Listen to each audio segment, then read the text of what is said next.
I can vote Poe too if you really want to get there. But instead, we'll go to work. I find lunch just running right at 7 o'clock is weird, so I'm gonna make sure about it.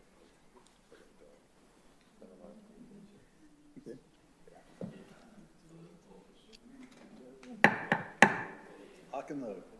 Good evening. My name is Derek Beckwith, Chair of the Beverly Planning Board, and it's my pleasure to convene tonight's regular meeting, Tuesday, September 16th, 2025, at 7 o'clock here in Beverly City Hall. This is an in-person meeting. Virtual access to the public is available via Google Meet. The video call link is https://meet.google.com/YDIBWERRJ. That information is also in the agenda that is posted on the Beverly City website. This meeting is being live streamed by BevCam. And I just have a quick legal note to read before we begin our business. Pursuant to Chapter 2 of the Acts of 2023, Section 40, adopted on March 29th, 2023, this meeting of the City of Beverly Planning Board will be conducted in person and via remote participation. For this meeting, members of the public who wish to attend via remote participation may do so through the Google Meet information provided at the end of the agenda. With that, we'll dive into our business. The first order of business, we have 2 subdivision approval not required plans to review. The first is for 14 Payne Avenue, 14 Payne Avenue Realty Trust applicant.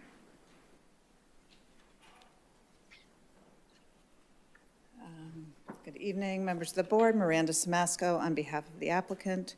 I think many of you were on the board in August of last year when this property was before you for a special permit to get authorized as a pork chop lot. And that special permit was granted. The application this evening is to basically allow a little bit under 38,000 square foot parcel designated as parcel A to be segmented from the greater parcel so that it can be conveyed to the neighbors who own 15 Payne Avenue, and it's shown on the plan as the 15 Sunset Rock LLC as the owner. And so this is approval not required because the access on Old Fort Avenue, which was the subject of the special permit, is not changing in any way, and the area is continues to comply with the special permit. So the parcel A is being designated as not a legal building lot by itself, indicating that it will be conveyed to the neighbor. And incidentally, the remainder parcel is under agreement to be sold to Attorney Alexander's clients. So that's why we're both here this evening. Happy to answer any questions. Not that that's unusual. Does anyone have any questions? I'll just sort of note for the record that in terms of the various criteria that needs to be met, they continue to be met as they were when we had this property come before us, as you said, last October, that it's a public way or a way which the clerk of the city or town certifies as maintained and used as a public way. No. No. A way shown, these are the different options for this one. Yes. A way shown on a plan, therefore, theretofore approved and endorsed in accordance with the subdivision control law, or a way in existence when the subdivision control law became effective in the city or town in which the land lies.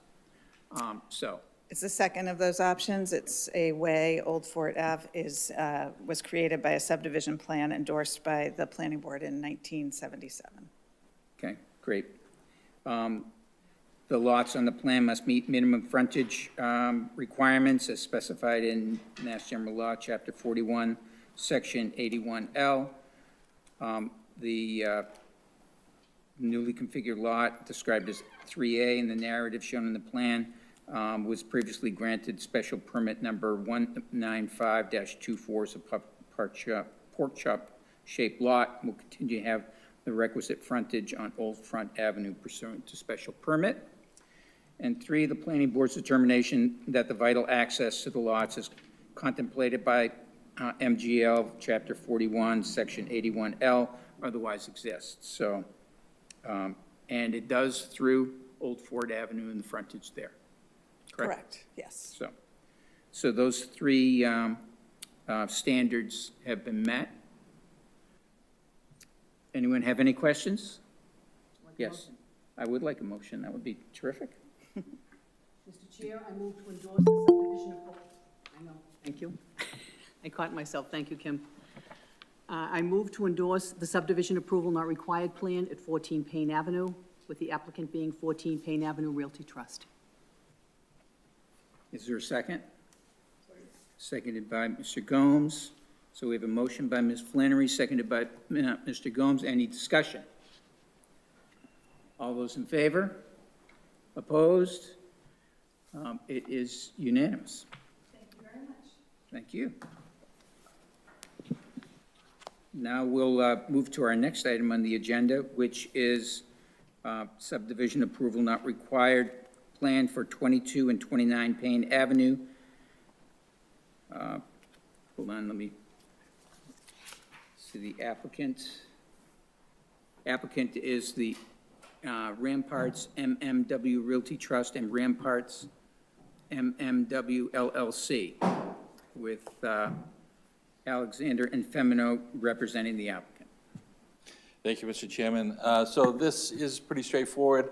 This is 2 lots, one with a house on it that already conforms to the frontage and setback requirements of the zone. The other lot is a vacant lot, so it just makes it even larger. The reason that this is being done is the owner is refinancing the property, and the lender, that's not a state lender, is requiring that there be some evidence that it's all one lot. So that's what we're doing here. We're just creating an even bigger lot that was already conforming. Okay, could you speak to the 3 standards that have to be met? Yeah, well, it's on Payne Avenue, which is the frontage. That predates the adoption of the subdivision control law in Beverly in 1954. So it's good frontage, as it has been for many, many years. It's paved, it's flat, it's already a house lot. So. Okay. Frontage requirements? Exceed the requirement of the zone. And that's through a previous pork chop permit, correct? No, that was a prior one, that had a pork chop permit. This is, It's conveyance of property. The pork chop has a frontage off of Old Fort, but they have plenty of frontage off of Payne. On Payne, okay. Sorry, I'm reading the notes here. It's okay. I apologize. And vital access exists? yes. Yes. Does anyone have any questions? Yes. Motion? Motion from Ms. Flannery? Yes. Mr. Chairman, I move to endorse the subdivision approval not required plan at 22 and 29 Payne Avenue. The applicant, the Ramparts MMW Realty Trust and Ramparts MMW LLC, in care of Alexander and Femino. Seconded by Mr. Miller. Discussion? All those in favor? Opposed? The ayes have it unanimously. Thank you very much. And Mr. Alexander, perhaps you can stay right there, because you also have the item number 3 for our agenda this evening. So since you're right here, without objection, perhaps we can go right into, the item is endorse definitive subdivision plan without covenant for 24 Lothrop Street, Daniel C. and Susan A. Johnson, applicants. Yes, just to refresh your memory, this is a little 220 square foot lot that from one neighbor to another to create parking for them. We got a variance for it, and we came to this board for a waiver of frontage, which was granted at the August 19th meeting. I have with me here today the certification from the city clerk that the appeal period expired, and it's been recorded at the registry of deeds that that's the planning board's decision from August 19th. So at this point, we're just asking the board to complete the process and sign the Mylar so we can record it at the registry of deeds. Okay. Does anyone have any questions? I'd welcome a motion. Ms. Flannery. Mr. Chairman, I move to endorse the definitive subdivision plan without covenant at 24 Lothrop Street, the applicant being Daniel C. and Susan A. Johnson. Is there a second? Seconded by Mr. Miller. Any discussion? All those in favor? Opposed? The ayes have it, again unanimously. Terrific, thank you very much. I'm hoping that we Yeah, can get those signed off Yeah, on. Mr. Beckwith, if you, Yep. they're all sitting on the table over there waiting for signature. They only need Mr. Beckwith's signature to sign now because we actually have a chair. That's right. The chair is Yeah. authorized to sign on behalf of the board by this board's actions previously, so Yeah. only Mr. Beckwith needs to sign. So, do You can do it whenever it's convenient. I'll just come by in the morning to pick up the A&R plan as well, right? Okay, it can happen right now. We can do it. Okay, if you're up for it, yeah. okay, well, I'll be right back to the chair. I don't, This is his first official act as chair?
thank you for everyone's patience.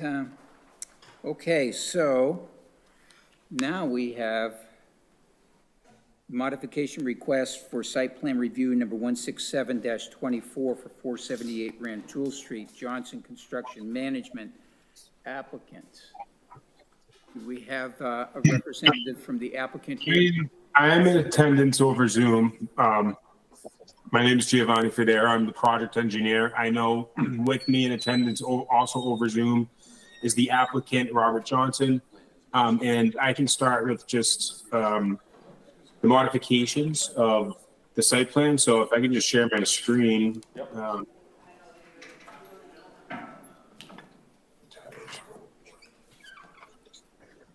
So can you all see this right here? Yes, sir.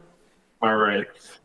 The site changes were relatively minor in nature, although I know that previously there was a tunnel that connected the proposed building with the existing building to remain. That tunnel has since been removed. We felt like from an engineering perspective and constructability perspective, it was just not practical. It had to go really deep into the ground, hitting groundwater, dewatering the tunnel. Seemed like just it didn't really seem practical. We decided that removing it would be the best approach. So that's what we did. We did remove that tunnel. But as for the site, proposed building location remains in the relative similar location. We did adjust some of the parking, just pretty much these two parking spots located right here. We also added a transformer location as needed for a proposed building of this size for sure. So we have these two parking spots and a trash area right here. Those are the major changes. Previously, we also added some retaining walls around the site. The previous plans, as I dug through them, they did not call out a retaining wall around the site. However, the proposed grades showed a difference of about 3 feet around in this proposed area, kind of leaning towards the idea that it would be a raised site regardless. So, I mean, we were just kind of fine tuning our plans and showing a more detailed layout of what would be installed. So raising the site, we added a stormwater system with a catch basin.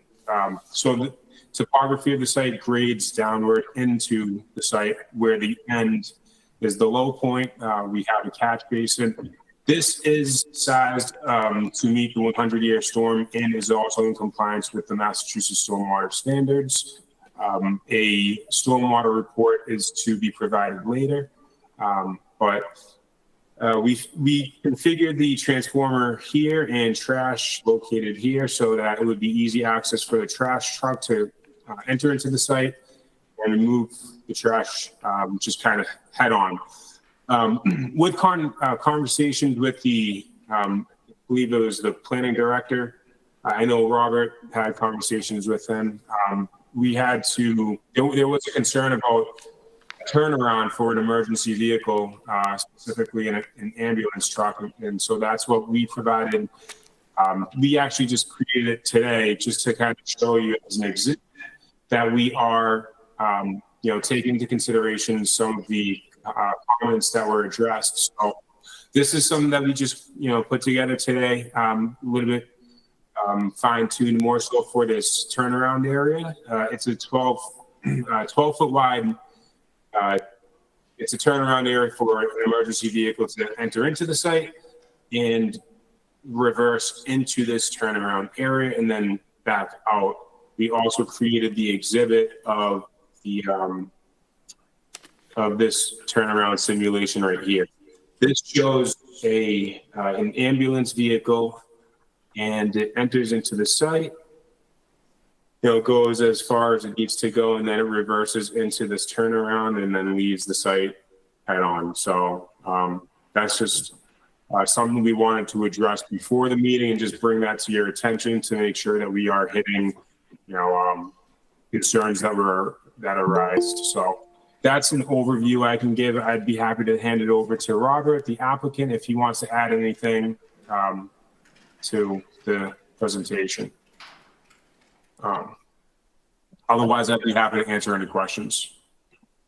I think if the board has any questions, we can answer those where there might be some concerns about the modification request.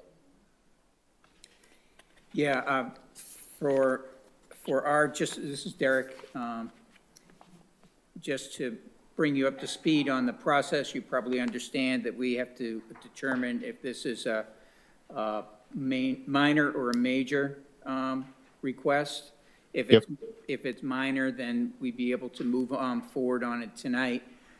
So we'll want to walk through these in a little bit more detail and make sure that all members have their questions answered so that we can make that determination on major or minor, and Yep. then address the other concerns that, I'm just curious that you have, if you could run through each one of these things in a little bit more detail, so that that's one thing. And the second thing is, does the planning department have these newest drawings that, No, we had a conversation this afternoon, and this is what they prepared between that conversation and now. So, no, I don't have a copy of these, but this is the result of the conversation that we had with him, plus just receiving the Parking and Traffic Commission recommendation letter this afternoon as well. okay, so I just wanted to clarify that, so that we weren't looking around in our files for it. Yeah, Wayne. So sheet C, Wait 1 second, please. sorry. Just a quick follow-up. When was the determination made not to pursue the idea of the tunnel? So that was, as we were going through the design, so Bob Rick's original plan, showed the tunnel about 14 feet deep from the grade, and it was supposed to connect to the old building. Right now, the basement of the 3-family building is about 7 feet, below grade. So trying to make that go into another 7 feet. So after I acquired the property from the previous owner, we did the geotechnical, we did all of our surveying, and we decided that, the feasibility to build that tunnel, it just didn't make sense from an engineering standpoint. So we would have had to almost excavate the entire 3-family and build a staircase that would drop roughly about 7 feet into the new basement. And then over the course of time, this became an MBTA property. I guess the tunnel was not required anymore. And we just figured feasibility and, logically from a zoning standpoint, it just made sense to get rid of it and try to build it. Okay, thank you. So the major part of this modification is modifying something that will just not happen. It will just be the absence of something happening. That's the major part of this modification. Okay, thank you. Just to clarify, when we passed MBTA's rezoning to comply with 3A, outside of our core pedestrian area in the CC zone, a multifamily building became a by right building. It did not have to have the ground floor commercial anymore. That was the purpose of the tunnel at the time, was to make this be considered one building so that it would comply with our current zoning pre-3A. Now that tunnel is no longer necessary in order to make this a by right project. It's, if I could just make a comment, it's ironic to me because we had so much discussion about the tunnel and the feasibility of building it, but now it's moot in terms of the need to meet the zoning requirements. So with that, what are the associated changes with that were impacted by the elimination of that? If you could just walk through, I know you make mention of it in some of the documents, but. Yes, the original site did not have a transformer path. So after dealing with National Grid and submitting our documentation to determine what we'll need for electrical service, an electrical transformer is required for the site. So the previous plan that was approved by the board did not actually provide a transformer for the site. So that was added to the site. That's next to, I think it's parking spot 2 to the left of that. And then where spots 1 and 2 were on the previous plan, it showed on the downward slope of the site, and this is on the previous approval, at about a 14% slope with EV charging stations directly in front of it. So coming from a parallel parking standpoint at a 14% slope, that didn't make a lot of sense from an engineering standpoint. So we moved the 2 spots to where the trash location was next to and aside the 3-family home.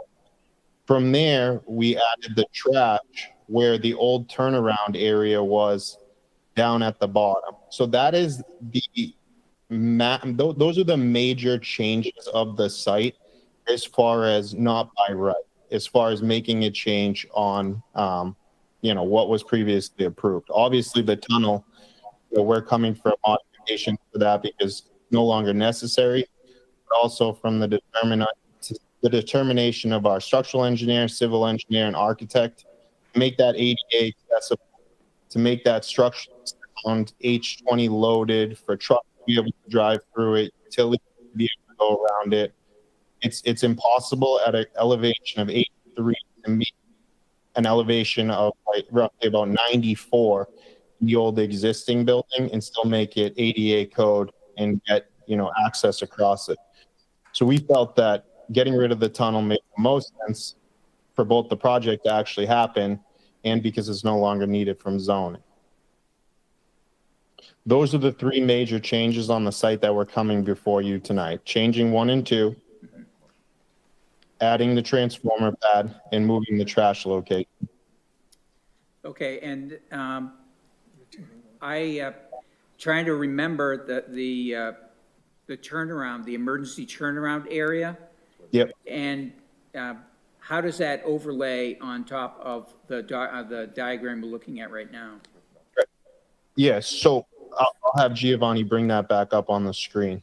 So after the comments from the parking, I went to the parking meeting last week and met with the parking board, and there was conversations about the turnaround being a concern. And then after my conversation with Ken earlier this afternoon, me and Giovanni got on the phone. Gio, if you could go to the turning radius. Oh, yeah, sure. So what we did from when I first submitted this and then got the parking comments and talked to Ken today, we added the turnaround, the 12-foot turnaround to the right of parking space 1 and moved the transformer in spaces 2 and 1 a little bit to the left. I see. So you created a third space in there dedicated for the turnaround. Correct. Okay. Yes, Ken. I have a question regarding your the long row of parking where the handicap spaces are. There used to be a series of compact spaces there. How did you make the same number of parking spaces fit without having compact spaces there? Giovanni. So you're saying that previously the compact spaces were along this row over here? Okay. Yes, correct. So they fit based on the property lines that we determined. And I guess some of the columns that might have shifted a little bit. I didn't examine the previous approval plan with the parking and the compact spaces, but based on what we provided and what the architects also provided was this layout. I put this into our plan. So it just seemed to fit, I guess, with the columns spaced as how they're spaced and with the depth of the property. There are compact spaces right here between 24 and 34. These are compact spaces. So How many compact spaces? right here we're showing 11. Which we can probably we can convert some of these compact spaces to regular spots as needed. This seems to be inconsistent with the. Mr. Beckwith Hold on one second. Ms. Flannery? and Mr. Clausen, I could refresh my memory as to how many parking spaces are needed? I believe it's 30, it's whatever they have. Oh, okay. I think it's 30, There's 34 spots on site and then one on street. Exactly, Yeah. so 35 parking spots. And the one on street, wasn't that for commercial? Correct. So since there's, of parking. but since there's no commercial, you can still. There's commercial. The commercial still exists in the 3-family building. That was, Oh, it does? yeah, Okay. yeah, that's how they get Sorry, there, I yeah. missed on that, Yeah. so. We didn't change the building layout and we didn't change anything in the 3-family. We still proposed that commercial on the first floor. It was just trying to make the site logistically work, removing the tunnel and actually allowing a transformer to be on the site to be able to put electricity into the building. Yep. Ms. Flame? Mr. Beckwith and Mr. Clausen, regarding the EV chargers, the EV chargers, where will those be located? They're actually going into parking spaces 5, 6, 7, 8, 9, 10, and 11. Under the building? That's correct. Have you cleared that with the Beverly Fire Department? Not yet, no. Is there a bylaw in Beverly with EV underneath a podium-style building? I don't know if there's a bylaw per se, but there's definitely a fire department policy. Okay. Let me look at it real quick. We usually see that in towns where they require our sprinkler system to go extra hazard, and that usually suffices. Yeah, we definitely have that, but I'm pretty sure they want EV charging outside of the cover if at all possible. Yeah, there's no spots other than spots 1 and 2 outside of that cover, so we wouldn't meet the mass energy requirement. 20% of parking spaces need to be EV.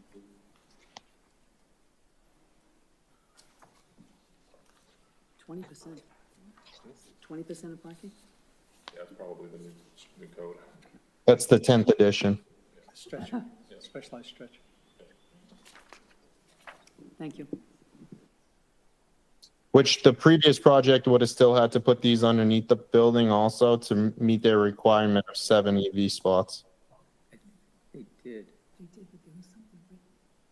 There was a condition, there were, I believe, my memory is that there was a condition, most likely from the fire department that addressed that.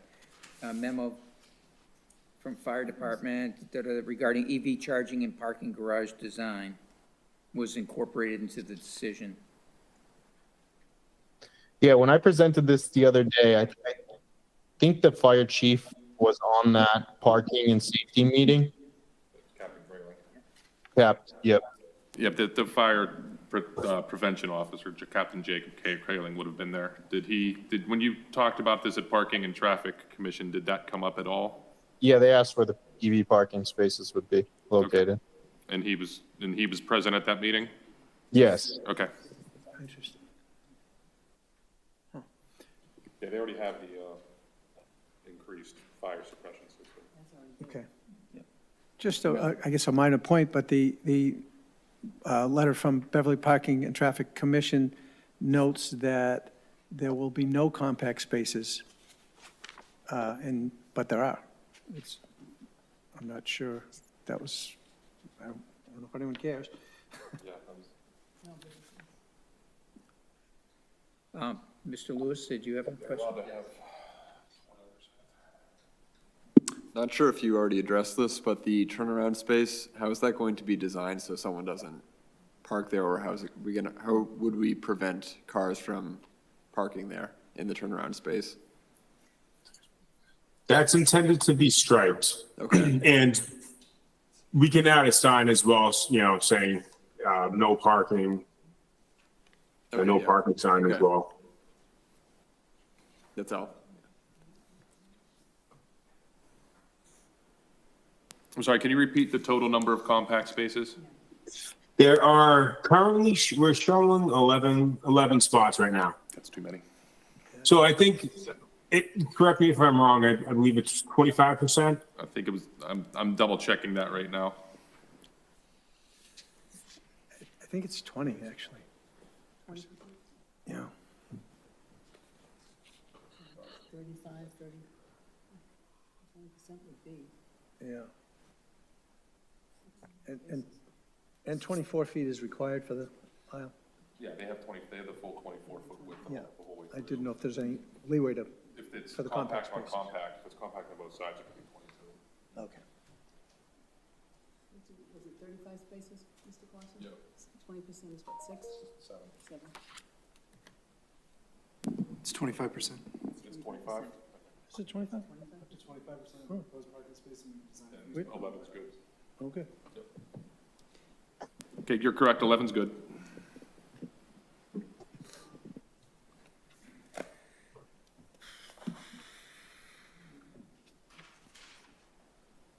So are you checking out right now on? We just did.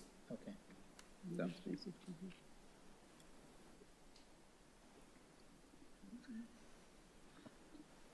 Beckman? yes. Mr. Johnson, Yes. are there any architectural changes to the building?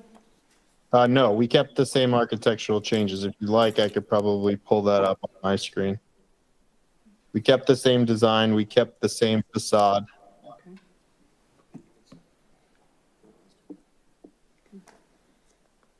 And one other question, Mr. Johnson, regarding the bike racks, bicycle racks, Sorry, what was that? bicycle racks, I'm sorry. bicycle racks, RACKS, or bicycle storage? Yeah, so that's inside the building. That's located on the second floor. We have bicycle storage up there, which is, So that will remain from the existing, okay. no, that was actually on the existing. Yeah, on the existing, that's what I'm saying, it will remain, Yes. is what I'm saying. Oh, yes, it's the same as the original plan. That's what I wanted to confirm, thank you. So, Yep. yeah, that was something, this is Derek Beck with, that the Beverly Parking and Traffic Commission, in their comments to us, wanted us to double check on to make sure that the shared bicycle storage / gym room has been included on the plan, Run down, I assume.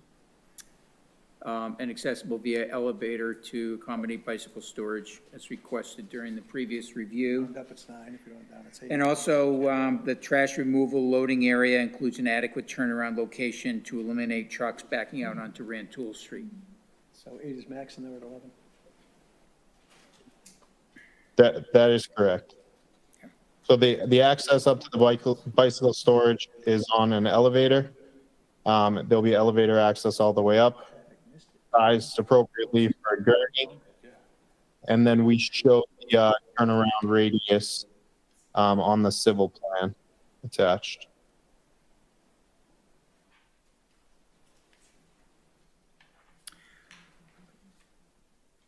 The total number of parking spaces is 35, correct? That's That- correct. 25% of 35, I'm coming up with 8.75.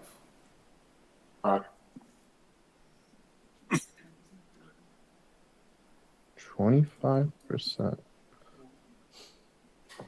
8.75. Yep. So you have too many compact spaces. We can make adjustments, and I believe we can satisfy 8 compact parking spots.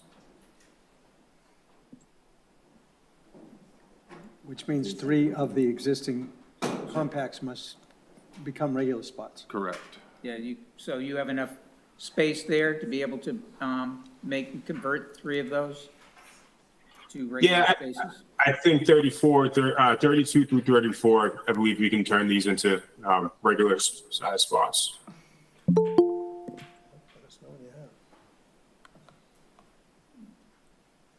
Can you zoom in on your drawing real quick, sir? Like the top row? Yes, right here. If you have compact spaces showing up, why do they all look the same?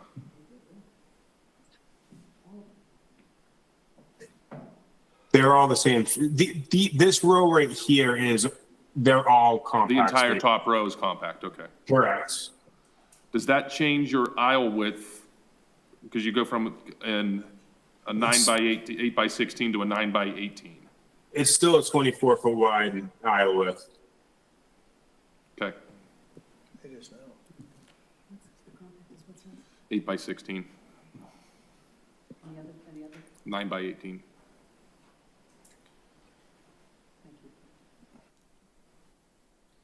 Have you gone to Conservation Commission yet? No, Okay. they said to first go through the planning and traffic and see what the determination is. Where we've affected the conservation is, if you go back to the transformer pad, Giovanni. So where the transformer is, that is where we're in the 25-foot no disturb. Most of that transformer area is actually crushed stone because we have something called an oil containment system over there. So the transformer pad itself doesn't sit necessarily in there. It's more crushed stone in National Grid's way of designing next to wetlands. So where you're seeing right now is a buffer of an actual oil containment system. We did remove the 2 spots out of the 25-foot no disturb. So our calculations show actually less affecting of the 25-foot no disturb. But if the board sees fit to this plan to to grant this plan, then we'll go to Conservation Commission.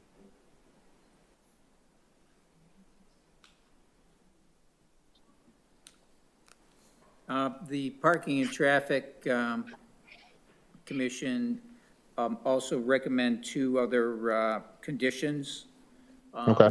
to us, that a temporary, one is a temporary traffic control plan which minimizes any impact to Rantoul Street during construction be submitted to the Parking and Traffic Commission for their review and approval prior to the beginning of construction at the site. And number two, any utility connections or construction activities of any kind on Rantoul Street shall not be allowed during the peak traffic periods of 7 a.m. to 9 a.m. and 4 p.m. to 6 p.m. How do you feel about those conditions? Well, Rantoul Street's pretty busy, so we may end up wanting to do the work potentially overnight if possible anyways. So usually on busy roads, if it requires a shutdown, we usually like to do it overnight.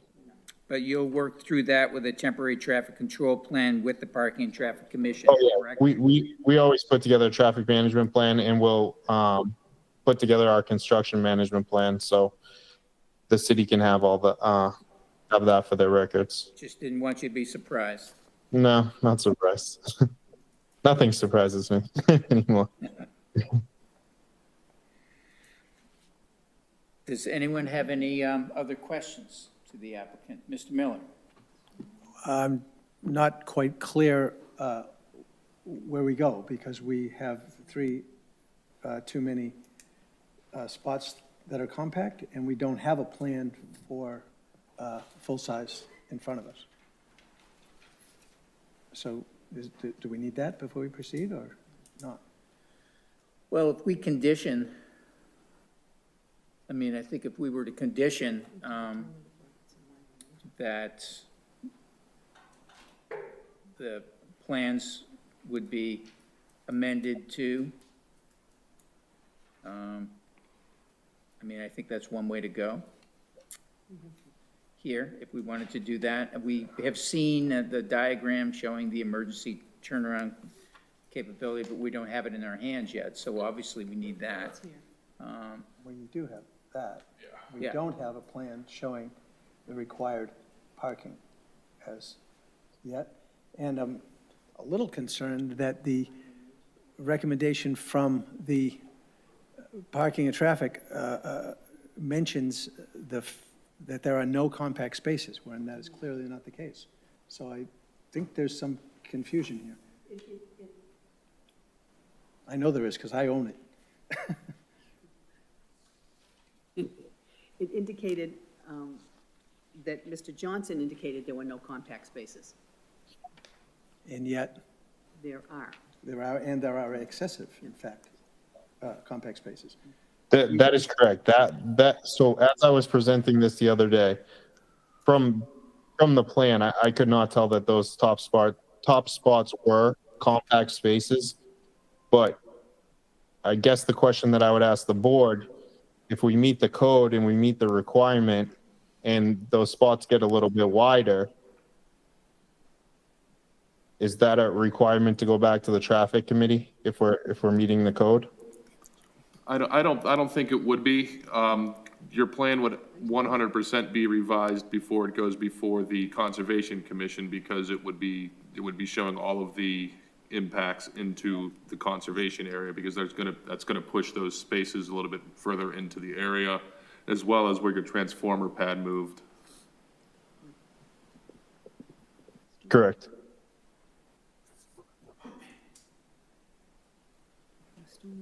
So you would make the last 3 spaces closest to the wetland area as full-size.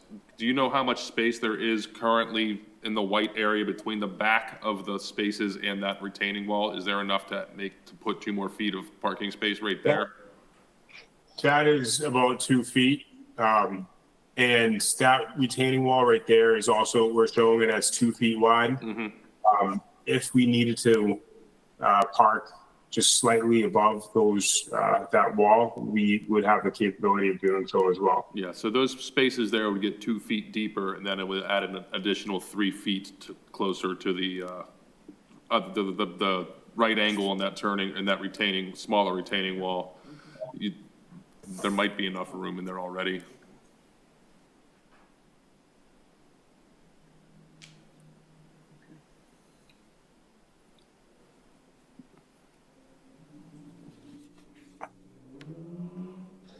Yeah, I think I will just opine at this point that what I think you have here is a minor modification with a non-critical change that must be made. I just am unclear whether or not we need to see that change before us now, or we can condition a decision based on that projection of yours. I don't know the answer to that. Entirely up to you guys.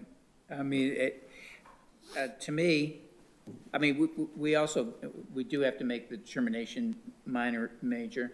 In my opinion, this is minor in part because the biggest change is something that's not required by zoning anymore. We can vote on that And, right now. and then these other things are fine tuning, basically, to adjust parking, turnarounds, for emergency access, and to fit in the transformer pad or gravel. And, I mean, I would say that the way to do that would be to have a condition that says, reconfiguring the parking lot layout resulting in X, Y. No more than 8 compact. Yeah, no more than 8 compact spaces on that. What would you call that wall? North, south, east? That is west. Is it west? The one I didn't mention, The right? west So, side. The west side. Ish, the angle-ish. Yeah. The northern edge of the northeast facing wall. but something along those lines. Okay, so as long as we feel that it's conditionable, then we could proceed. Yeah, reconfiguring parking lot with X number of spaces. Yeah. No more than 8 of which would be compact, along the XYZ wall, the northeast facing wall or whatever it is. The wall nearest the wetland resource area. The wall nearest the wetland resource area. Well, you could, yeah. So, Are they numbered spaces you could designate? Correct. They are also numbered. You Yeah. can designate 30. by number. Yeah, 32, 33, 34.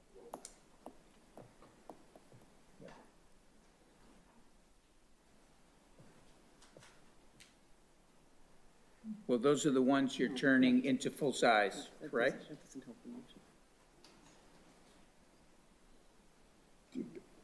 Turning them into full-size theoretically. Yes, yeah. Yeah. Yeah. Should also have the condition that you're approving the plan that has the turnaround, because we don't have a copy of it, we don't have a name for it. Safety turnaround. The emergency vehicle turnaround, what's the name of that slide? When you created that slide, do you have a, It should be their full construction. what is it drawing, on not the, just yeah, that. Yeah, that should be added to their full construction So- drawings, not just the ambulance maneuvering plan. And the emergency vehicle turnaround. yeah, I'm just looking for adding, We got booted maybe.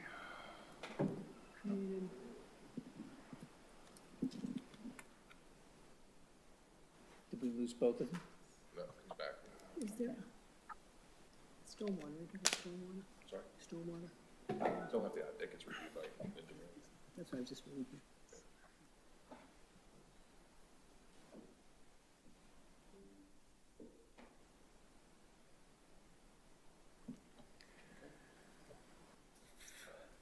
Okay, so where are we right now? We're at minor and major, and then if we determine it's major, then it goes to a public hearing. We don't have to worry about conditions tonight. If it's minor, then we'll have to have a discussion about what the conditions would be, and then I'd entertain a motion, and then we go from there. So let's talk about if this is a minor or major modification. Members? Wayne? Yeah, as I said earlier, I think that the biggest modification is something that's not going to happen. So I think that's kind of a given there that that's minor. The retaining wall is somewhat noticeable, but I would consider it minor. The turnaround, two, is replacing an existing space. Again, I would consider that to be a minor. In an aggregate, I think this is a minor modification. Yes. Mr. Beckwith, I concur with Mr. Miller's observations as a minor modification. Yeah. Other members have anything? I would say that the adjustments to parking too, yeah, minor, yeah, so.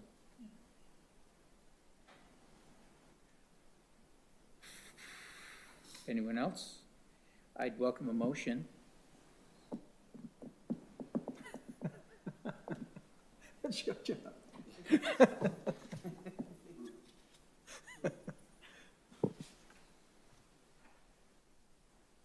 Mr. Beckwith?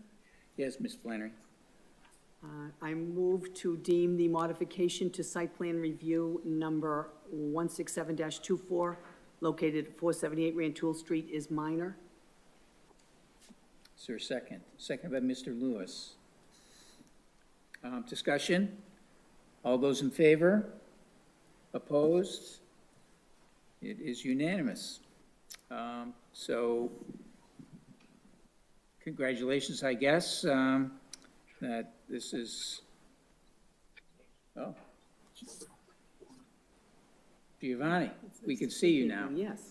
So this is now minor. Now, we're going to be talking about what action to take from here, what elements would go into a motion for a few minutes. We may have some questions for you. So that being said, Conditions? yeah, conditions, we can reference the Beverly Parking and Traffic Commission, except we have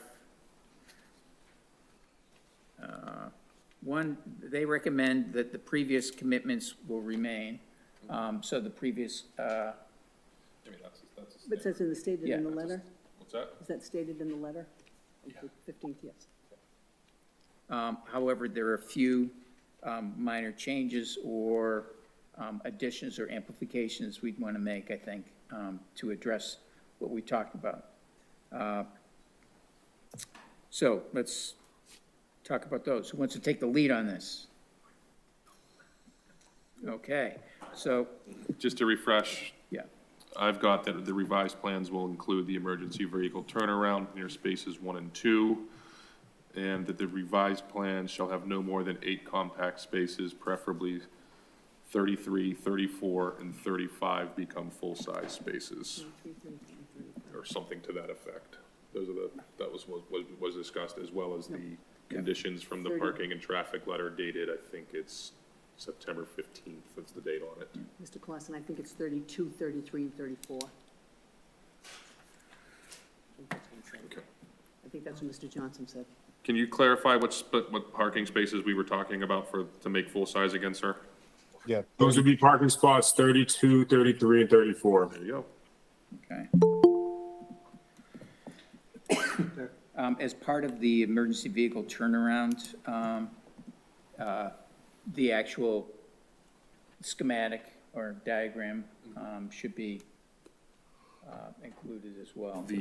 You don't necessarily need a swept turn path analysis in a construction drawing, but you definitely need to have the actual, what you're drawing and what's constructing in the construction drawing, yeah. So, I Yeah, mean, we yeah. saw that tonight, though. Correct, So yeah. that particular, We'll add it to our permit status sheet C5 anyways, so when we submit it, that it's included in our documents.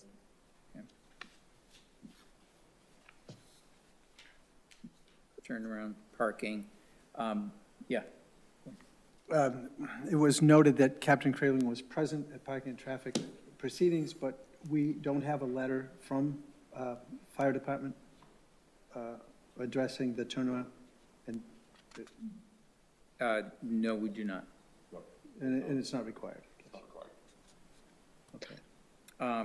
Nor do we have a special, Yeah, it's kind of, it's Letter kind of about the- hearsay that he approved, that the fire department approves of the turnaround plan. I will tell you that the captain did talk about this, and I guess this was previous to me owning it. Their access is pretty bad back there. So I think their main concern is going to be where our FDC connection is and our standpipe location when we submit our tier 2 shop drawings for our fire protection system. Because I don't think there was ever an intention, if they were to fight that fire, that they're going to pull in there.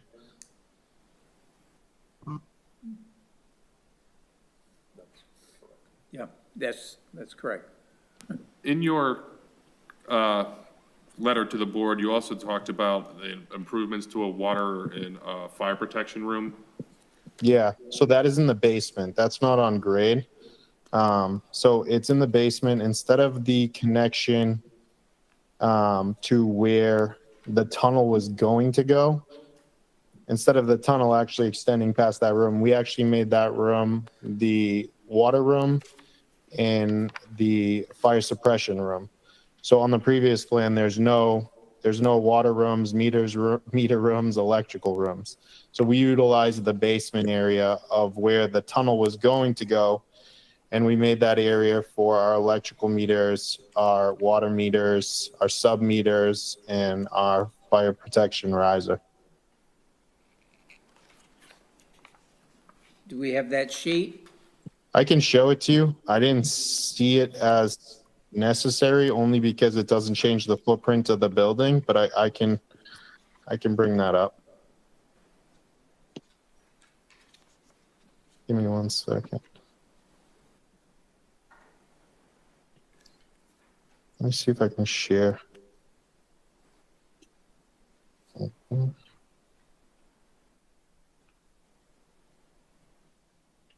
Can you see my screen? Yes.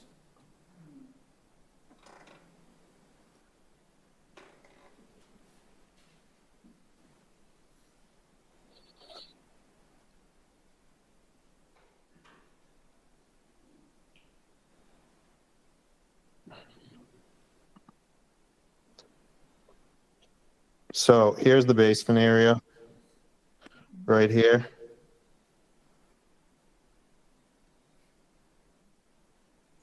So from an outside perspective, I might be able to mark this up, but where the water room is right here, that's where that's where our fire suppression system is going to go in our water meter. This takes you right into the staircase, which is typical for us to do our standpipe in, which this walkway, kind of where number 3A-350 is the walkway area where the fire department is most likely going to require us to put our FDC connection for the fire hose. So that's obviously something that once we submit, if the fire department wants to see a change in the FDC area, this is our layout of what was in the basement prior, where this used to be the connection to the tunnel into the old building.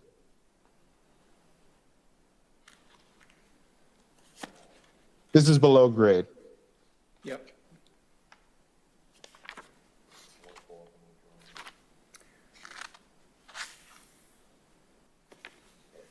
So obviously, as you say, as you move through the project, you'll be getting the necessary approvals along the way from engineering, from fire, from the various departments, so.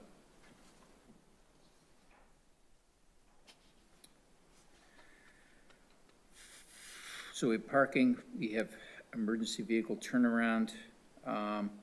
Do we have to make mention of the EV No? It's required for code.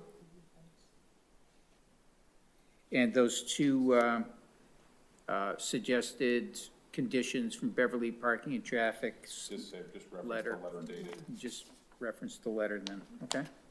Yep. So the letter of the September 15th. Yep. You spoke, Mr. Beckwith, of the emergency vehicle turnaround. Would you speak to that condition again, please? Mr. Clausen, either one, language? The applicant shall provide emergency vehicle turnaround,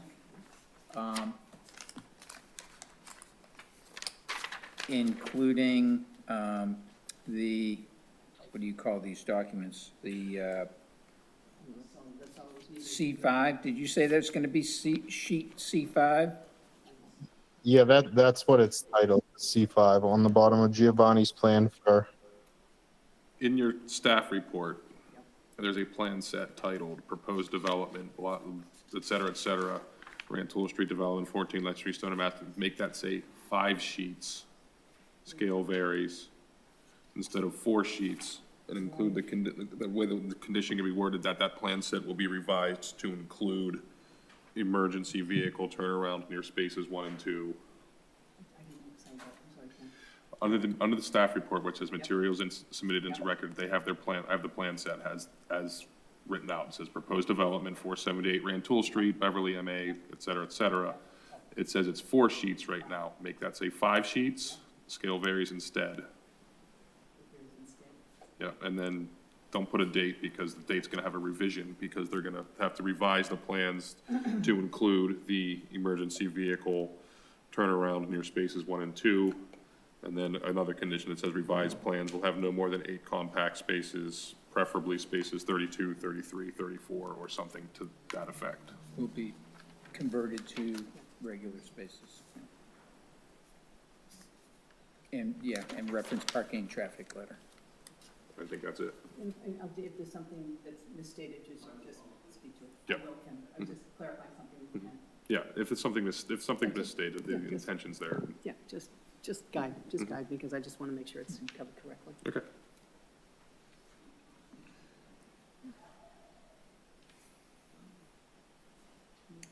Oh, there you go.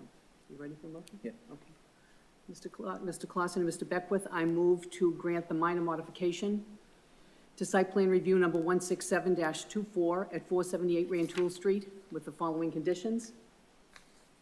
Number 1, that the plan set titled Proposed Development, 478 Rantoul Street, Beverly, Mass. 01915, prepared by Fodera Engineering at 28 Harbor Street, Danvers, Massachusetts. 09123, prepared for Rantoul Street Development LLC at 14 Lexington Street, Stoneham, Mass. 02180, at 5 sheets with the scale varies instead. Number 2, that the parking be reconfigured to reflect 34 parking spaces with no more than 8 compact spaces available, using or consolidating spaces 32, 33, and 34. And number 3, that the emergency vehicle turnaround be expressed using spaces number 1 and 2. Not using, No. but reconfiguring the Reconfiguring. parking To reflect, to place the turnaround in the current location of spaces 1 and 2. thank you, Mr. Clausen. I believe that is it. And include. And Oh, I'm sorry, and also to number 4, condition number 4, to incorporate the conditions expressed in the parking and traffic letter dated September 15th, 2025. The parking and traffic recommendation, excuse me, letter dated today, to 15th of September 2025. Okay, we have a motion. Is there a second? Judy got it. Pardon me? Judy? Thank you, Judy. We have a motion and a second. Any discussion? Okay, all those in favor? Opposed? Okay, the vote is in the affirmative unanimously. Thank you. thank you.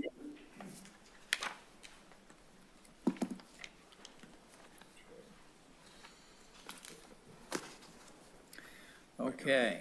I'm gonna run downstairs real quick, you can get this started for the, Okay. So now we're at point number 4 on the agenda, for those who are following at home. And at this point, I'd welcome a motion to recess for public hearings. Moved by Mr. Miller, is there a second? Seconded by Ms. Flannery. All those in favor? Opposed? We are recessed for public hearings. The first and only public hearing that we have to work on this evening is the continued public hearing for site plan review number 168-24 and inclusionary housing number 30-240 Trask Lane, Corcoran Trask Lane LLC. Is the applicant and Attorney Samasco. Good evening. Good evening, members of the board. For the record, Miranda Samasco on behalf of Corcoran Trask Lane, the applicant for this site plan approval. Briefly, during the last meeting, which is now August 19th, we provided an overview of the plan changes or supplements since the original plan was filed back in September of 2024. We had submitted a complete updated set in July, and we reviewed that with the board. We also reviewed in more detail the proposed concept of an alternative access way dependent on 2 driveways instead of 3 driveways in the event that the easement that we've been discussing all along over the Apple Village property is not able to be obtained. And we spent a good amount of time talking about that and addressing some public comments and some board questions. For this evening, the goals here that I think we have are to sort of circle back to the board's concerns expressed at the last meeting regarding the intersection of Trask Lane, Manor Road, and Duck Pond Drive. And specifically with respect to the alternative access, the board requested additional peer review of that proposed concept plan to be sure that it was satisfactory. So we have Rebecca Brown from GPI will give a presentation. We also know that the city's peer reviewer, Jeff Dirk, is joining remotely, and we anticipate that after Rebecca does her presentation that the board would want to hear from Mr. Dirk as to his conclusions, which I know you have in written form. And then I think what we'd like to do is to discuss one of the topics in the staff report, which was, should the board approve alternate plans for access as we've requested? And we have some responses to that staff report, which we'll review. And then we want to spend some time just addressing the outstanding public comments and make sure that all questions have been answered satisfactorily, or at least the fact that we have answered all questions, everybody is satisfied about that. So I think that's what we see for tonight, and then sort of our cleanup and remaining list for the next and hopefully final meeting is, and the list is pretty short because as members are aware, we have now received all of our recommendations from the advising boards, all of the other approving authorities. The only thing that we haven't received is the written report from the engineering department. We do have a verbal indication from the city engineer that they have completed their review of the revised plans and that the revisions were satisfactory. We have one lingering disagreement over a condition involving a sewer line replacement. We are still engaged in conversation about that on the applicant side as to how we'd like to respond to the city's ongoing request, and we expect that between now and the next meeting that we'll come back to you, hopefully with some resolution on that, but we'll be ready to squarely address it one way or the other as the remaining outstanding issue. And then that last meeting would also be a review, to the extent we don't get there tonight, of proposed conditions for the decision, which have been submitted in draft form, the applicant's draft form. I want to make sure that everybody's aware. So without further ado, I think it makes sense to turn this over to Rebecca Brown to give her presentation, unless there are any questions before. I sort of shift, just recommend and ask you whether or not we could do, but before we get into, is the board looking at doing both project plans in one, or, whatever? That we talk about public comment, and we have public comment and questions that may be new, but also go back to some of the other questions. I know that some of them, the traffic ones, are part of Ms. Brown's report. But I think it would be helpful to do that, and then we could talk about Sure. sort of moving forward, or what's, Okay.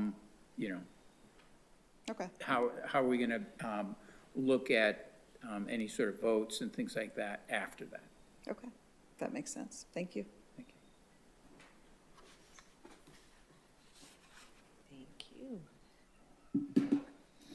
Just get this opened up and shared.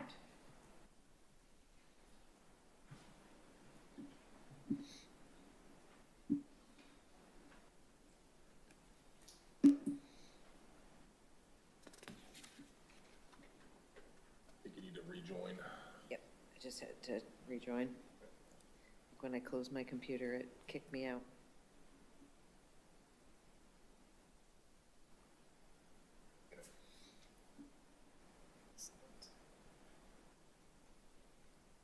We could see you twice now. Oh, there he goes.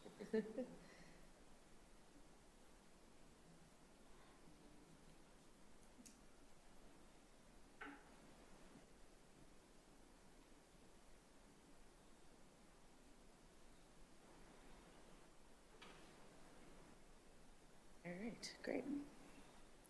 So we have just a couple of items that I want to go over with you that were included within our most recent submission, which mainly focus on improvements internal to the neighborhood and sort of the operations of the intersections in the neighborhood.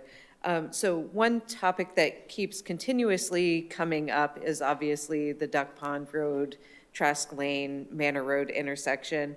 And most recently, we did get some comments from Sue Johnson. Oh, it looks like I can't advance it because this is, there we go. The stop share was. There's a hide button there. Yeah. Where's there you go. Thanks. So there was recently a comment from Sue Johnson regarding a near-miss collision when she was driving through the intersection where someone was going pretty quickly, coming off of Trask Lane around the corner onto Duck Pond Road in the opposing lane. And you can kind of see here from the existing conditions pictures of this intersection why that is happening. So right now, Trask Lane, Manor Road, and Duck Pond Road, none of them have any type of striping on them at all. So they're completely unstriped, no stop lines provided, no center lines. And as a result, it indicates to drivers that they are really free to use any space within the roadway to make their turns. And it gives the impression to people that they're unlikely to encounter conflicting traffic, which traffic volumes right now are pretty low going through this intersection, so you don't experience a lot of conflicting traffic. And as a result, people are going very quickly through that intersection, and they're doing it using the entire width of the roadway. What we are proposing in the future conditions, if it will load,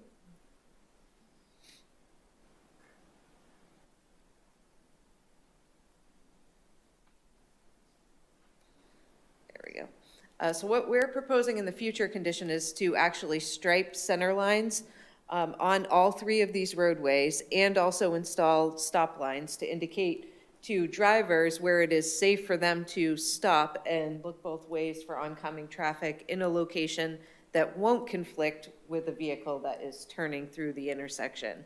And with these improvements, this should really help to slow people down, indicate to them where they are supposed to be driving as they navigate through the intersection. And then you can also see in this diagram that we are also proposing a crosswalk in close proximity to that intersection, which will have the crosswalk signage and everything located at it to also further help to slow people down as they're coming through here. So people will start encountering conflicting traffic, they will have that striping, they will be encountering pedestrians, and it will really help to slow people down as they're coming through this intersection. Now, one of the other things that obviously came up was, there were comments that we hadn't fully analyzed what the traffic impacts would be at this intersection. And we would argue that we have definitely analyzed this intersection many, many times in many different ways, but they're all broken up into separate documents. So we put all of the information into this most recent document so that everyone could see it kind of all together. So what we looked at in the most recent document was we looked at what would be the traffic operations at this intersection, both with and without the that access easement through Apple Village to connect to Manor Road, because obviously that impacts how much traffic is going to be using Duck Pond Road. And if I can advance to it.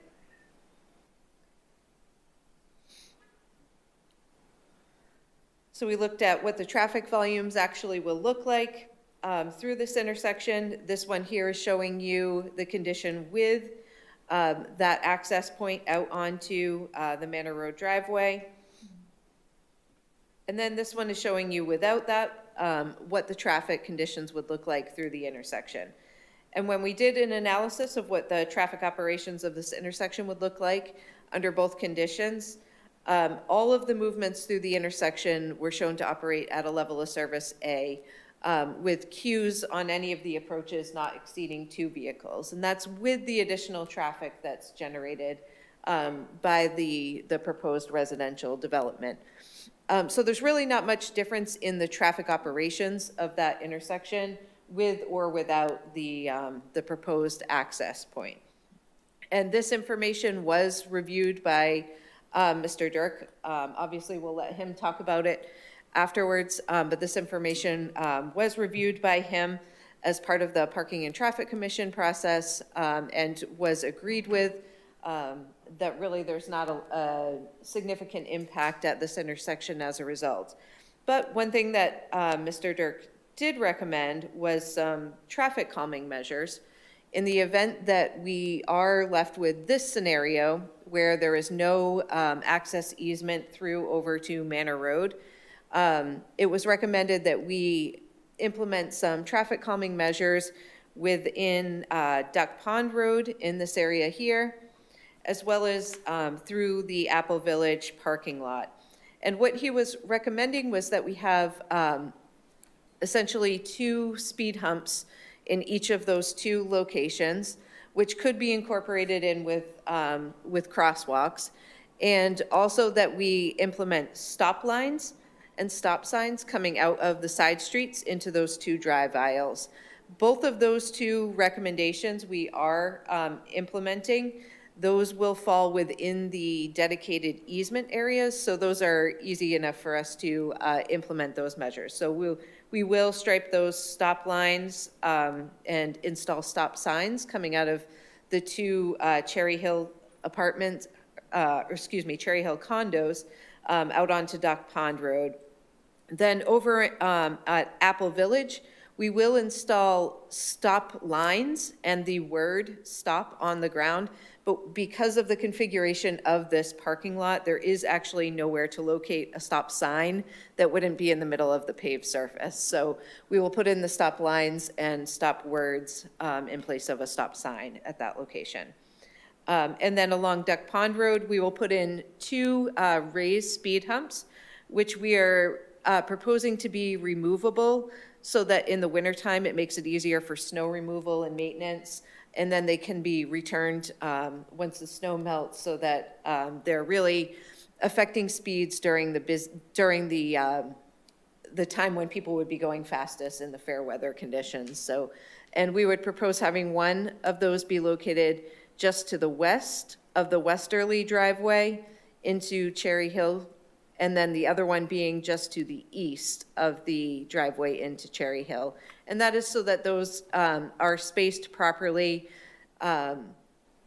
to provide traffic calming benefits, but also not located too close to the intersection to meet design guidelines for traffic calming measures. Over here at Apple Village, we are proposing 1 speed hump that would be located right in this area here, in between our site and the Apple Village parking lot. Part of that is because, so you want to have your traffic calming measures be about 200 to 300 feet apart. And the entire length of this is only about 250 feet. And then you also want to have them about 150 feet from an intersection. So in order to meet the 150 feet from the intersection, there's not 2 locations we could put 2 speed bumps.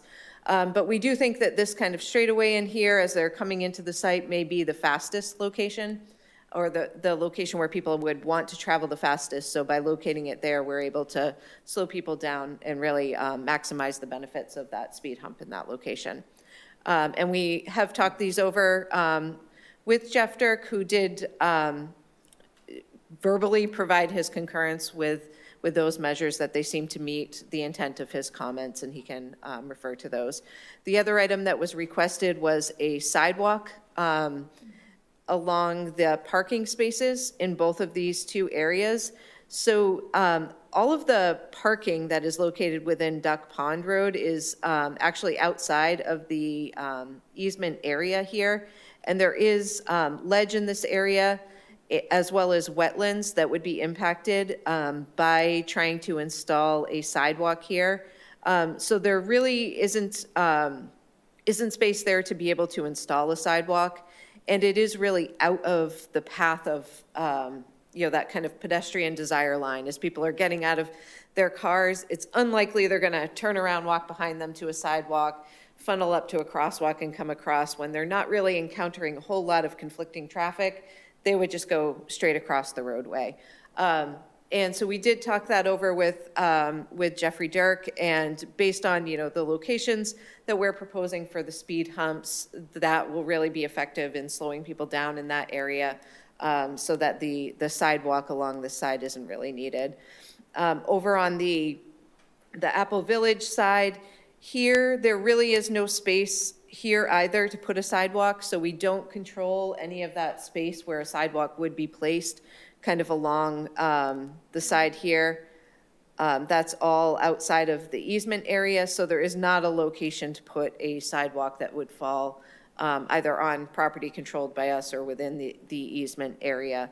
And again, these people are unlikely, based on their connection to the building, to kind of walk behind them, get on that sidewalk. When they're not encountering a lot of conflicting traffic, they'll just walk straight across the road. So again, there we've proposed those speed humps to help slow people down so that there's less conflict with pedestrians.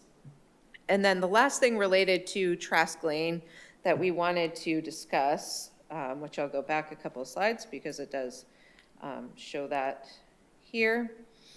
So we have had, as you're aware, the Parking and Traffic Commission had recommended sidewalks along Trask Lane itself, extending from the intersection with Manor Road all the way up to Upland Road to the north, which is about 1,500 feet of sidewalk length. We provided a response to that request, basically stating that really that sidewalk is going to be a sidewalk to nowhere because there are no destinations to the north of the site that people would want to walk to.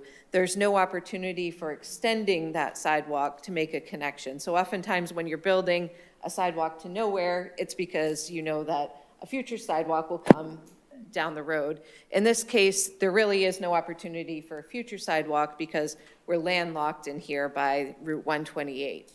But we have heard overwhelmingly from Parking and Traffic Commission and from Planning Board, from the public, that there's really only one way in and out of this neighborhood, and the only way to really reduce traffic is to get other connections outside of the neighborhood. So we have proposed pedestrian and bicycle connections outside of the neighborhood via the pathway that will go over to Colgate Park and out through the emergency vehicle access route down to Elliott Street, which we are proposing to do those in lieu of doing a sidewalk here. The other things to note is that Trask Lane is only a 30-foot wide roadway. It is a private roadway, and the property all along its edges is owned mainly by Folly Hill Apartments. So we don't have the ability to widen the roadway because we would be doing it into the property owned by Folly Hill, as well as if it was further up to the north, the cell signaling property as well.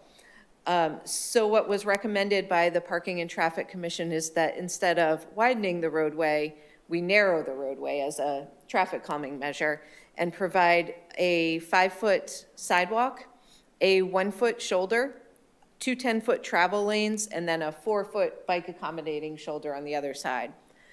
Our concerns with doing this are that the minimum width that Mass DOT recommends in their project development and design guide, and that ITE recommends for a shared use travel lane where bicyclists and vehicles are traveling within the same lane, is 12 feet. So this would provide only a 10-foot shared travel lane in the northbound direction for bicyclists and for vehicles. So when a vehicle is approaching a bicyclist, they would have to drive into the opposing travel lane to be able to pass the bicyclist. Given that this is a very winding and rolling roadway, having that type of situation isn't really desirable for bicycle travel. And then it really leaves the opportunity for a potential rear-end crash between a bicyclist and a vehicle, or a head-on crash between two vehicles as someone's trying to bypass. So what we have proposed here instead is to provide 10-foot travel lanes in each direction, consistent with what Parking and Traffic Commission was recommending, but instead provide a 5-foot striped shoulder that would be able to accommodate both pedestrians and bicyclists. We have shared this proposal with Mass DOT's Complete Streets Division. Although this isn't their jurisdiction, we were meeting with them on the Dodge Street improvements, and we asked them, we have this situation, what would you do here if this was your roadway?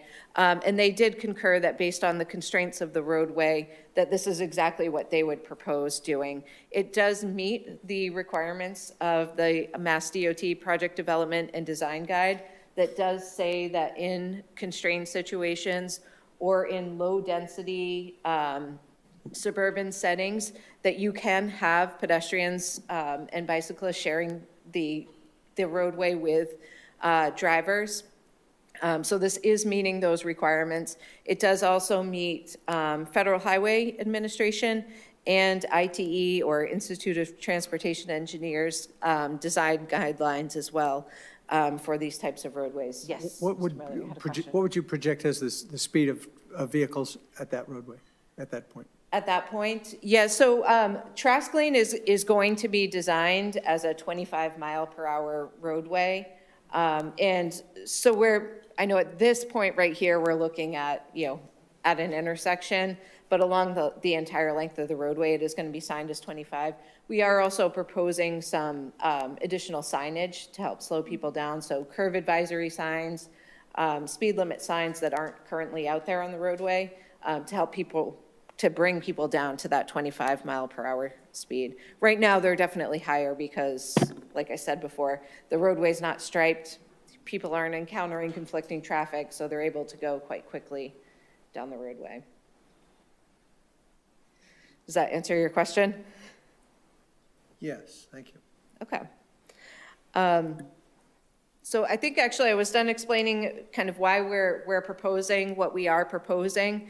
And with that, I think we'd like to give the opportunity, if the board would like, for Jeffrey Dirk to weigh in on these things that we have presented to you before we move on in talking about some of the public comments and those other items.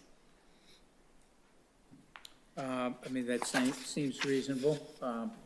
I do have a couple of questions, but we'll wait for Mr. Dirk to weigh in, and then we can ask you and Mr. Dirk questions. Absolutely.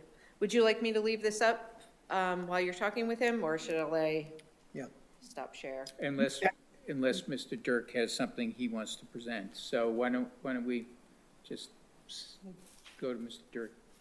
Sure. Good evening, Mr. Chairman, members of the board. For the record, Jeffrey Dirk with Van Essen Associates, the board's transportation consultant. And Rebecca, I may ask you just to move a couple of slides for me as I kind of go through this, if you don't mind. Absolutely. Okay, thank you. So and we'll start here, Rebecca, just to make it easy. So, Mr. Chairman and members of the board, just kind of by way of what we've done since the last time we've appeared before you, I think as Rebecca had mentioned, we've issued 2 review letters since I think the last time I've appeared before you. The first one did deal with, I think, what you're going to talk about in a future meeting, which is the applicants' mitigation commitments, but also I think the timing of those mitigation commitments. So I think that review was summarized in a letter from us that was dated June 23rd. And I just bring your attention to that only because we did make some recommendations as to what the board may want to consider with the timing of some of the mitigation items and kind of reshuffling those around in the list. So I just offer that because some of that reasoning is exactly this plan that you're seeing in front of you here that Rebecca has gone through. So as it relates to the pedestrian accommodations along Trask Lane, we did review this. We do agree with what you do see presented before you. The road and the layout that the applicant has available to implement pedestrian improvements does not allow for a 2-way bicycle accommodation and a sidewalk. I think as Rebecca has described, even if you build a sidewalk along one side of the road within the layout that's available, there's not enough room to have bicycle accommodation in both directions. So as you imagine, you can't send bikes out in one direction and not let them come back. And so that's why you need to you can have sidewalk on one side and people walk on that in both directions. You can't do the same thing for bicyclists unless you have a 10-foot wide shared use pathway, which also doesn't fit. So this is an acceptable pedestrian bicycle accommodation on a low volume, slow travel speed roadway. In fact, there was just a seminar at which Federal Highway Administration actually is encouraging this type of a use on similar type of roadways where you can't build a sidewalk or there's limited money to be able to do that. This is an acceptable accommodation. So we think that this is, it's something we support. We think it does enhance mobility. And I think what needs to be viewed as it relates to the safety of this accommodation is what Rebecca had described, which is there are signs and pavement markings and intentional traffic control devices that are placed along the roadway that are not there today that will change the environment and encourage slow travel speeds. So again, this becomes an acceptable accommodation. So I'm back to the discussion on the mitigation. We do think it's important that if these improvements are put in place early on in the construction of the project, that there is a commitment to maintaining these pavement markings. What we do not want to have is, just for some reason, the construction vehicles obviously have more wear and tear on the pavement markings than passenger vehicles. And so just routine maintenance, I think, is something that's important as you're thinking about those conditions of approval. We have suggested that in our June 23rd letter. So any questions from the board as it relates to this design? Mr. Miller. As I'm listening to these mitigations, which to me seem very thoughtful and potentially quite beneficial. The projections of traffic seem like good science. What is lacking to me is projections of pedestrian and bicycle traffic. We don't know the volumes of those, I don't think, with any good predictions. I guess we could say that the population of the neighborhood will roughly double. So maybe we can assume we'll have twice as many people walking and twice as many people riding bikes. And if that's the case, how does that affect these calculations and computations? Sure. Thank you. So I think what it does is actually these accommodations become more necessary. Let me put it that way. It's probably a better way to put it. And that's why I think, as you heard described with the 5-foot shared accommodation on either side of the roadway, that certainly provides enough width for pedestrians and bicycles to be in that traveled way.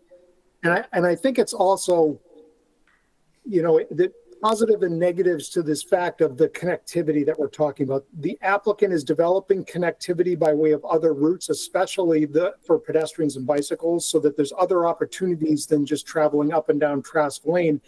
And I think as you look at where the destinations of the pedestrians and bicycles would be, other than recreating and in this general area, the destinations are basically east, west, or to the south of the site where they'd want to be going for those destinations, rather than north, south along Trask Lane, because north, south really only gets you out to 128. And so looking at where we think this activity would take place, it's really east, west, or south of the site.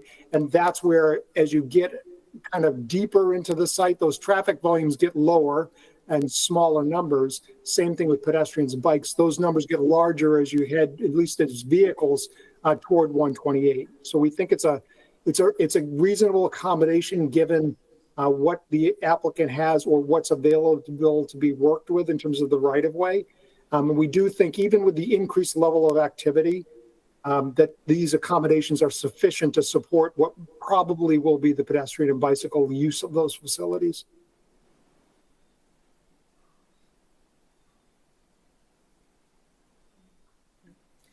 One of the things that strikes me, I'll just sort of add on to the direction Wayne was going in, is that there's a lot of talk right now, sidewalk to nowhere, parking lot to nowhere, all that sort of stuff. It's just segmented right now. You have several different locations, but you don't have a lot of through traffic necessarily. Now you're adding onto, significant, obviously, 440 units, but also pedestrian and the bike traffic coming up into that area. Some perhaps for the convenience store, to be optimistic and say it's up and running. And if I'm the convenience store operator, then I'm going to want people to be walking up there to stop by, and from Folly Hill, from Cherry Hill condos, and, down from Apple Village. So right now, we're talking about, if we're looking at a neighborhood that's landlocked right now, that's locked in with no place to go, we're looking for a lot more real estate for people to be able to go.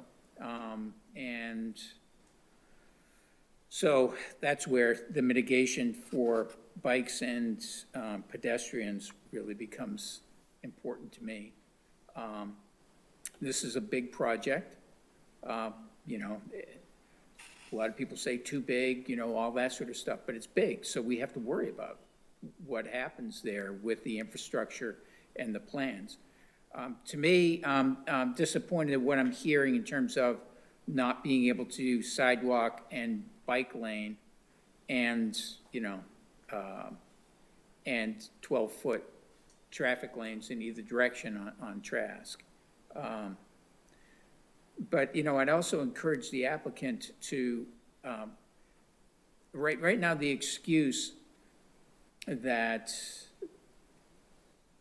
and I don't want to say you're the only ones using this excuse, but, you know, there are multiple owners of, large owners on this huge area of town, and it's all private, and it's like, oh, well, we can't develop it, or they can't develop it, they're not going to do it, we're not going to do it, no one's going to do it when it's something that's going to cost money, and then everyone's going to do it when it doesn't cost anything and it's easy to do.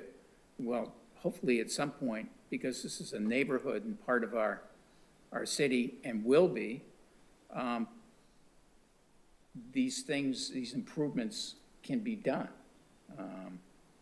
So anyway, I'm still up in the air on it. It just seems that having this be, rather than pockets and pockets and pockets right next to each other, that it's one continuous area of town, like every other area in Beverly is, a neighborhood. I think someone has to step up and help make that happen, but that's my opinion. Mr. Chairman, if I could just expand upon what you're discussing, I think, you know, to the extent that it's helpful in looking at the plan that the applicant has with the striping, the next level of improvement to this would be adding sidewalks. But it would not change this road cross-section that's proposed, because you would still have two 10-foot travel lanes, two 5-foot, what will become bicycle lanes. It would be striped and marked bicycle lanes. And then to the extent that there were a future improvement where the parties would agree to construct a sidewalk, you would then add the sidewalk outside of the pavement that's here. Then you would have full separate pedestrian accommodation, separate bicycle accommodations on road in 5-foot bicycle lanes, and then the 10-foot travel lane. So kind of as you're thinking about the evolution of Trask Lane, you would be adding to the road cross section, but not modifying what they're showing as the paved area of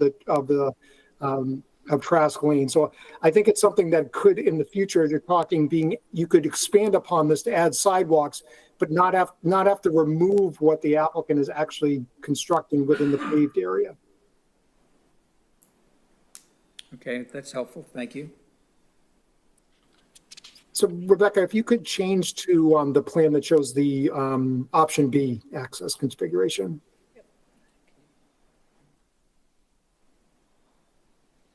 Yep, that's perfect, Rebecca, and thank you very much for doing that. So, Mr. Chairman, members of the board, the other part of our review dealt with the option B access configuration, and I think I agree, I think the board agrees, and I think the applicant agrees. This is not a preferred access configuration for the Development A area. As you look at my review and kind of the focus of the comments, and just really to summarize, if we have access through existing parking lots, and this is in no way disparaging the people that are going to live in this new community, but obviously their thought process is more so about getting from point A to point B. In the case of the development and the driveways under this option, those residents are driving through a parking lot of another residential community to get to their development, and their focus is getting from Trask Lane or Manor Parkway to the project site, which is the Site A development area. So similar to what we were discussing along Trask Lane, ideally, if we have a configuration like this where we have through traffic in an established parking area, the concern obviously is speed and pedestrian interactions and motor vehicles backing out of parking spaces in the configuration that's here. I mean, those are conflicts we ideally try to avoid. So if this is an access option that is pursued because rights can't be attained to construct the new driveway, then we need to obviously make sure it can be done safely. So in order to do that, we need proper traffic control, we need to moderate speeds, and we need to make sure that we're accounting for the pedestrian activity that takes place. So moderating speeds is traffic calming. We've introduced traffic calming along Manor Parkway as a part of this project. We have a raised crossing that's in place to really connect the pedestrians from Site A across to get to Trask Lane. So we've done some traffic calming there. We need to do the same thing in the parking fields. What we had suggested is obviously we'd like permanent devices, but in order to put permanent devices in place, that would require the removal of some of the parking spaces to do that. And so we know that that is not something necessarily that the applicant can do. So we agree that if they can't put in permanent devices, the temporary devices that would be there the majority of the year. So they'd only get removed for maybe 3 or 4 months of the year when the snow plow operations or winter weather operations taking place in the sites. But other than that, the devices will be in place. You see that a lot in office parks, other areas where for maintenance activities, they put them in as temporary devices. They are devices that do achieve the slower travel speed. So we do agree that that's a measure that should be undertaken in the parking lots. We also agree with the traffic control devices that we had suggested, those being stop signs, stop lines. And I think in cases where they can't do that is to put the pavement markings. Again, today, there's really no through traffic in these parking lots.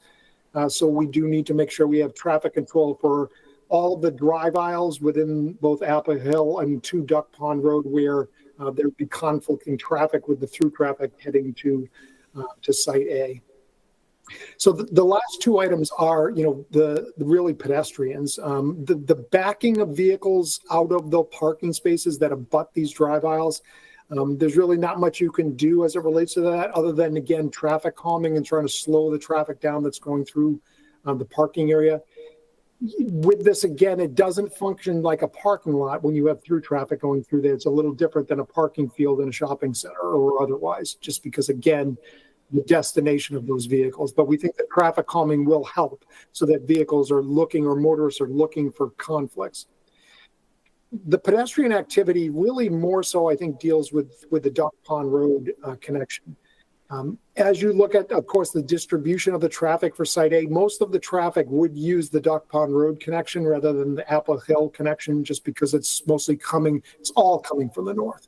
And so that's the first access point you get to. So most of the traffic would generally gravitate to that area there. So ideally, we would have crosswalks and some sidewalk segments in that area. We do think it would still be a good idea for the applicant to see if they can work with the condominium association to develop those pedestrian connections. But we do also understand that there's some limited ability to construct those amenities. But we still think it's a good idea that similar to what we're talking about, with the applicant's going to make good efforts to do option A, which is the direct connection into Site A, maybe similar condition as it relates to working with the condominium association of Duck Pond to see if there's the ability to construct some crosswalks or sidewalk segments to just get a place where the people who are parked in those parking spaces can be directed rather than just everyone crossing from each of those individual spaces across this drive aisle or driveway to get over to the condominium building.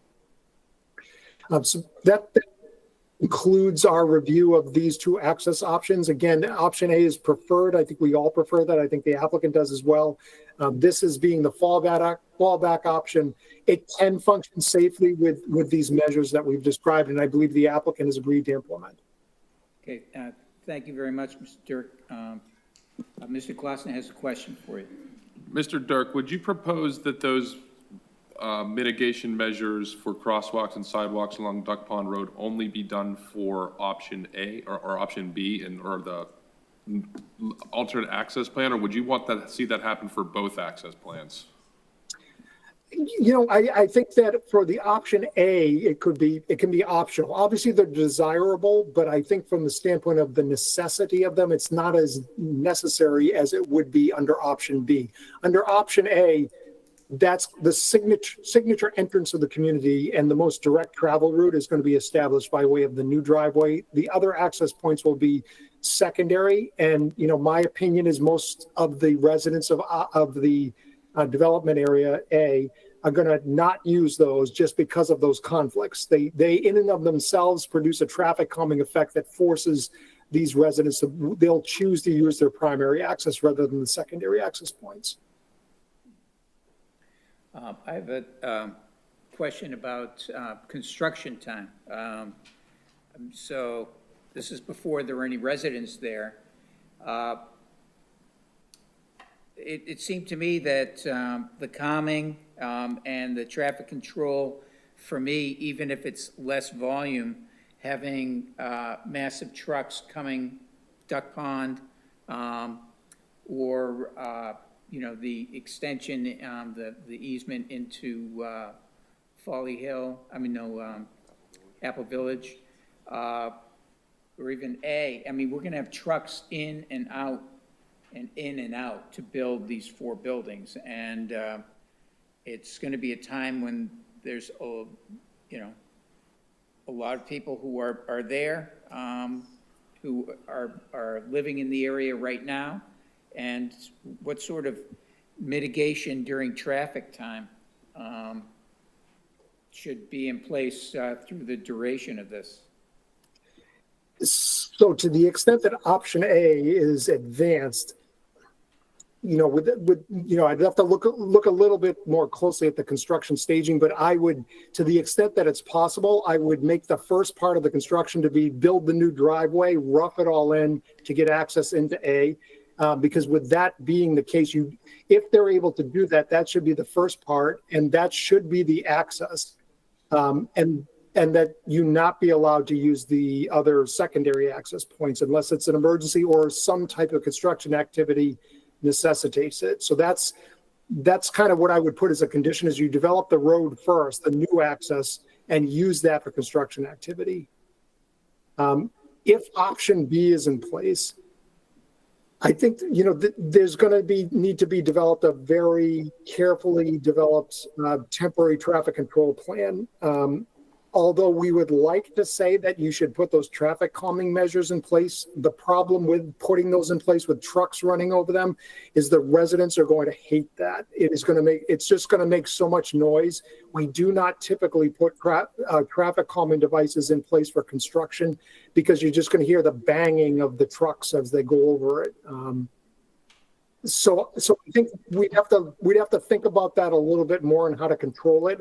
You would not want vehicles parking in those parking spaces when construction is taking place, because we do not want cars moving in and out of those while trucks are going behind them. So I think that requires a little bit more thought. Maybe that's, something the applicant can think about, how that construction staging would take place. We can assist with that plan, but that requires a lot more careful attention to how to access the site. Okay, thank you. I know you were sort of not blindsided necessarily because you're ready for anything, but we didn't prep you for that. So thank you very much for your suggestions there. Does anyone have any other questions at this point? In terms of traffic, and you've already talked, Ms. Brown, about some of the questions that came in from, in particular, Karen Johnson, I think, and you answered those. And I believe those answers have been provided to her, yeah. I'm curious right now, there are any new questions from members of the public, since we're talking specifically about traffic and mitigation. You've raised many, many points. We've talked about them, just questions that haven't been asked yet. Okay, Mr. Knight.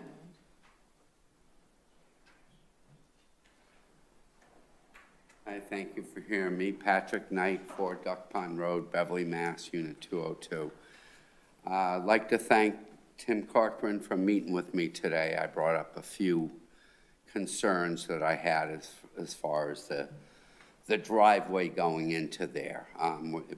As you can see, Plan B is 90% of the traffic is going to be coming by my window. I pointed out the perspective of that window, how close it is. It's within 30 feet of my window. 200 cars in an hour is going to be pretty tough.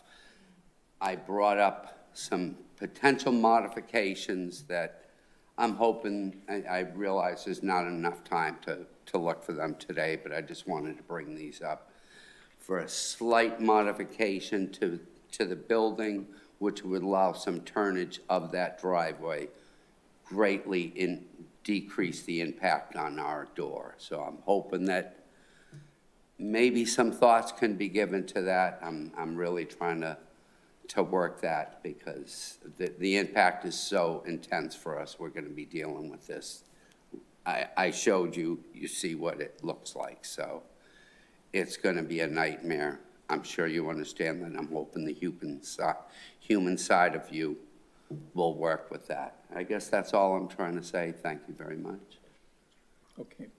We're saying, we have a question for you, Mr. Okay. Clausen.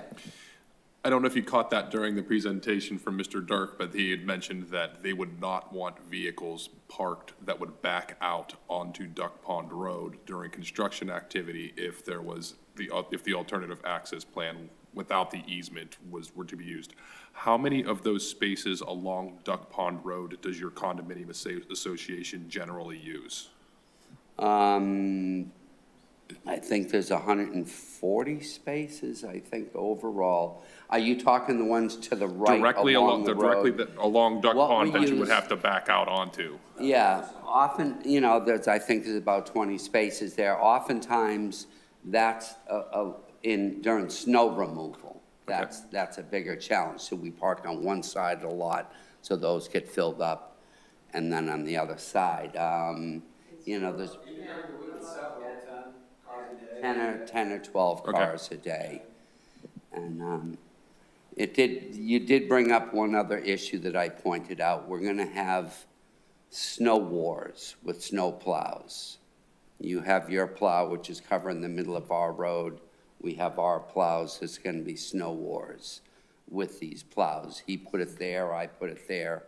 I made a few suggestions as far as what we could do about that, using potentially the same company so that they can't be pointing at each other, with these concerns. That's certainly another issue that I brought up that I've tried to bring this up before, the snow removal, but there's never been a plan in the past, so now's the time. Yeah, but they have submitted plans that show snow removal locations. They should be online somewhere with everything else that's been submitted. But there definitely has been a plan submitted that shows this snow is removal more- locations. Not logistically or anything like that, but, yeah. This has to do with that common area directly down Duck Pond Road. You own half, we own half. Where does that stuff get plowed? We're just concerned about the common areas that we have between us, so. We got a ramp right there. How is that gonna work? Are we gonna have our plows in the way, yours? We have a system where we'll park one side of the lot for snow removal. They plow this out, then we move over to the other side. Again, there's gonna need to be some coordination for this, so that's gonna be a concern. Okay.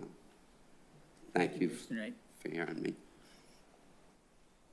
Any other new traffic? Okay.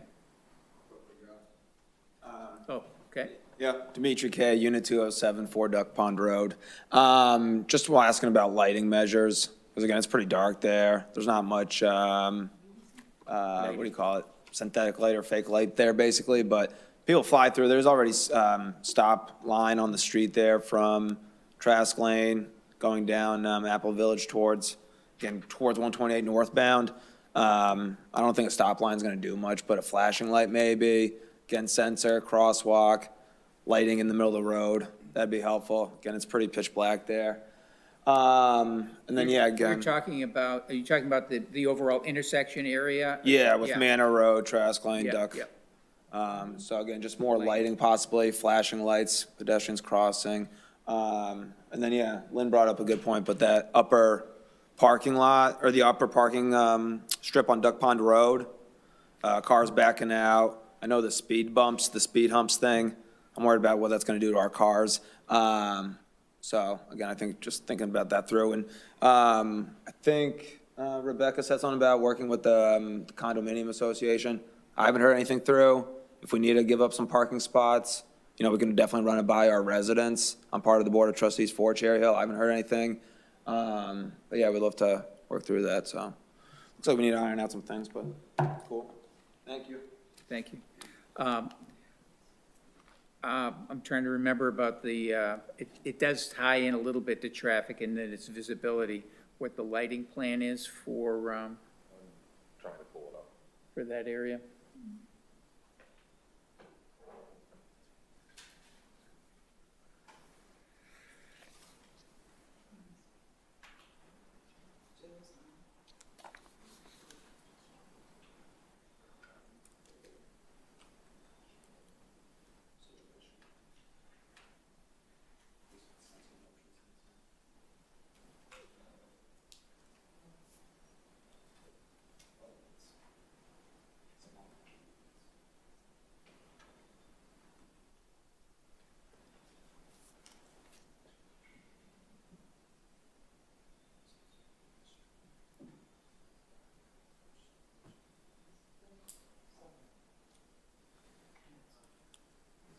Is there someone that could walk us through the lighting for this when it comes up? I know that you're pulling it up, but. I think the civil engineer, Joe Pesnola, is on the call remotely if we have questions.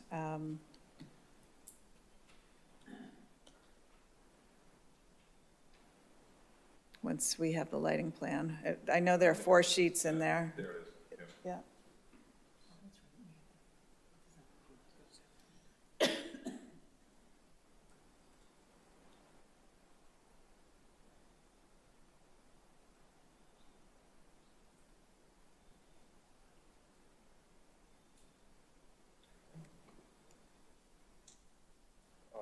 What do you want to see exactly? The intersection. Right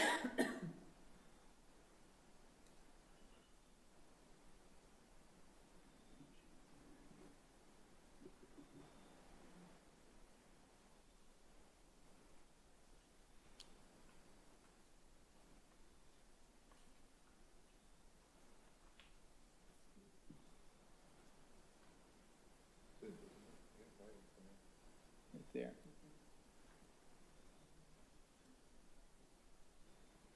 So, I'm sorry, what? Yeah. This is Duck Pond, this is where, this is the intersection. So I'm just looking at notes for one of the questions answered.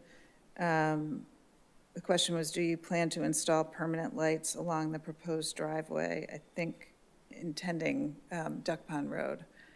And We're not. he's adding calling to out it. 25-foot tall, fully shielded, dark sky compliant lighting.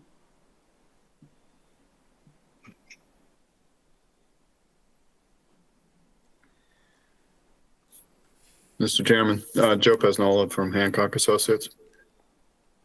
Yes. Help us out. Help us Yeah, we're out. not proposing any lights on Duck Pond. We start our lights at our entrance off of Duck Pond. And the lights are all, to just light our parking lot. And they're all shielded, dark sky compliant, so that and we've got a photometric there that shows that. Okay, so nighttime, Joe, I'm sorry, Mr. Chairman, I've got the photometric loaded up. I'm trying to find exactly like what sheet to show or what questions being asked before I share it. well, I think the question overall was at night, it's a very dark area. What sort of lighting is planned for the area, whether it's Duck Pond, but leading into the. Lighting on signage? Yeah. Okay. Or lighting basically in the ground that's motion sensor. People are crossing the sidewalk, so they're not just standing there at nighttime waiting for cars to pass by for an hour. They press a button for motion sensor and then it starts flashing little LED lights around the person crossing the sidewalk. I believe you have those, don't you? So, yeah, Mr. Those are Chairman, part I of would it. respond to that. Okay. Come up just so people can hear. So yes, one of the requests of the Parking and Traffic Commission was actually that we install rectangular rapid flashing beacons. I think that's what you're referring to, is when somebody presses the button, it'll start flashing the lights on the pedestrian signs to let people know that someone is crossing the roadway. So we do have those proposed. For the crossing at the Duck Pond Trask Lane Road intersection, and the one down at Site B, which crosses over to that parking lot and is also the trail crossing. Yep. Okay.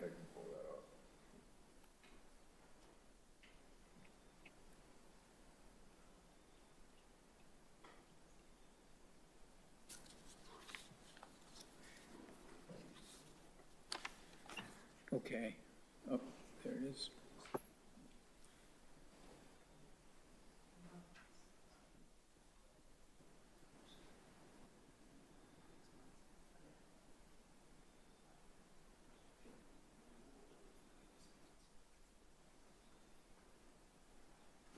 How far away are we? So they're right here. Okay. So proposed rectangular, this is the Duck Pond Manor Trask Lane. So what they have is proposed rectangular rapid flashing beacon and sign assembly noted out. So they are the kind that flash whenever. Yep. Okay. Okay, traffic questions going once, going twice. This is the board too. Okay, we're good for now then with those. Okay, so I think we're done with the discussion of traffic and the two different reports that we've received. Yeah. Okay. So now we're going to move to other questions, right, that were received and haven't been answered yet. The one thing I did want to say is that I had a conversation following up on the question on blasting that came up that Ms. Johnson had asked, and just wanted to let the neighbors know I had a good conversation with Captain Kraling at the fire department. You know, this is, and we sort of wound around it, saying, oh yeah, it's going to be covered, and the applicant talked about the process a little bit, but Captain Kraling just wanted to me to pass on that, I mean, this is covered by state and local law, that the fire department is the main point of contact with it. The applicant will be required to have licensed explosive experts, you know, who are experienced at this, who are actually working on it, to submit a plan ahead of time, you know, outlining the whole process. Additionally, that talked about the pre-blast surveys that are required within a perimeter of the site that would include Cherry Hill condos, for example, and everyone would be then offered a pre-blast survey. He strongly recommends going with that and not, you know, saying, no, I don't want to participate in it, because it becomes a bit of a problematic situation. He said he recommends that people do take advantage of the survey, and those pre-blast surveys will memorialize conditions, and if there's anything that does happen because of blasting, you know, there's an ability to show that, and then, you know, the applicant would have insurance or whatever to be able to then compensate. It's something that they work on very regularly. That there's a fire detail on site during all of this. It just doesn't happen willy-nilly. Notifications take place, all that sort of stuff. So it's a process he wanted people to feel good about. He did have a question that came up, and he asked if I would ask it on his behalf, and I'm very happy to do that. And that is about blasting itself and the materials. He was very interested in whether or not those materials from blasting, do do you plan or expect to keep those materials on site? Or will you be transporting the materials off-site? Because that's something that he hadn't taken into consideration necessarily, or had been talked expressly to them about during the construction phase for parking and traffic, et cetera. Yeah, Mr. Chairman, that's something that's ultimately determined by the contractor based on the balancing of the site. As we know, this is going to be somewhat of a fill site. We've got retaining walls and so forth. So it's most likely that much of the material will be processed on site and used. So there'll be a processing equipment that will be on site. They'll make small rocks out of big rocks, and then utilize that. Anything that's excess will be removed from the site. We really don't have the opportunity to take large pieces of ledge and do something with it. We're not doing any rock slopes or anything like that.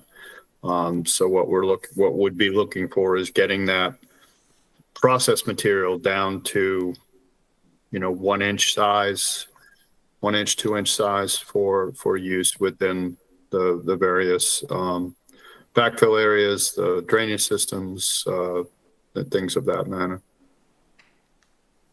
Okay, and I expect that would all be part of the construction plan, et cetera, so. Absolutely. Yeah. Okay. Mr. Clausen. Speaking of excess fill and fill numbers, do you have a rough estimate of the volume of fill required? We do. We can get that to the board.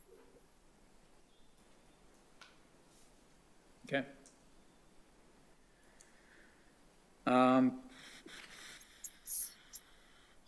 looking at Karen Johnson's list of questions that maybe some of these, I don't have notes on this, were asked and answered at the last meeting, but some of these, in my memory, was that you'd be providing answers. I know that you've done that for the traffic ones, for sure, at length. Sure.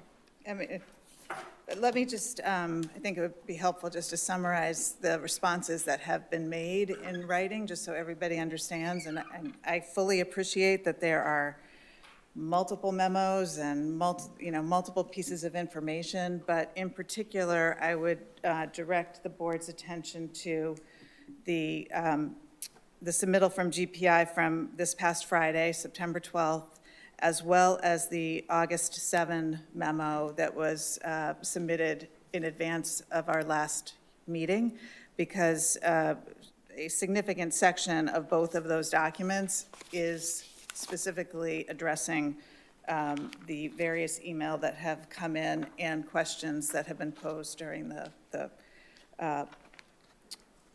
public hearing. And in particular, Ms. Johnson's August 19th email that we received the day of the last hearing was the more significant questions were tackled in the written response from August 7th, including, I don't know if folks have it in front of them, but the first question asked for a detailed explanation of how the trip calculation was completed and questioning whether the sort of hourly calculations that have been used during the peak hours equated to the roughly 2,000 to 2,200 trips per day. The August 7th memo, in fact, breaks down in quite a bit of detail how the trip calculation works and affirms that the average daily trips, taking all of that into account, is approximately 2,052, I think is the number. Yeah, and in the September 12th memo, you even have a nice chart in Yes. there with that. So. Yes, so thank you to Rebecca. She did a nice job sort of distilling all that information and putting it in one place. So that was question one. Question two, have you received approval to retime the traffic signals from both the town and the state? So I think as Rebecca lays out in her memo, we are still before the state for the full access permit or improvements for any of the improvements within the state layout, which all of the signalization that is proposed as part of mitigation falls within that category. So the technical approval has not come. However, the state has previously reviewed all of this during the MEPA process, and we anticipate that, based on the conversations that have been had, that they will be approving that and in the normal course of that application. I think you cited also that you're planning on moving ahead with applications of this in September. Yes, I think we filed it, or we've done. We're planning on filing this week. Okay. So. Okay. Okay. There have been a number of pre-application meetings with Mass DOT already, so. There was a question about traffic management that I think related to just sort of the follow-up post-construction of the transportation monitoring program, which has been explained in some detail over the various submittals to parking and traffic. And I think that was reiterated in the September 12th meeting. And I think we actually talked a fair amount about this at the August 19th public hearing. Just there were a lot of questions about what the post-monitoring would look like, what would trigger a potential for a shuttle bus requirement, et cetera.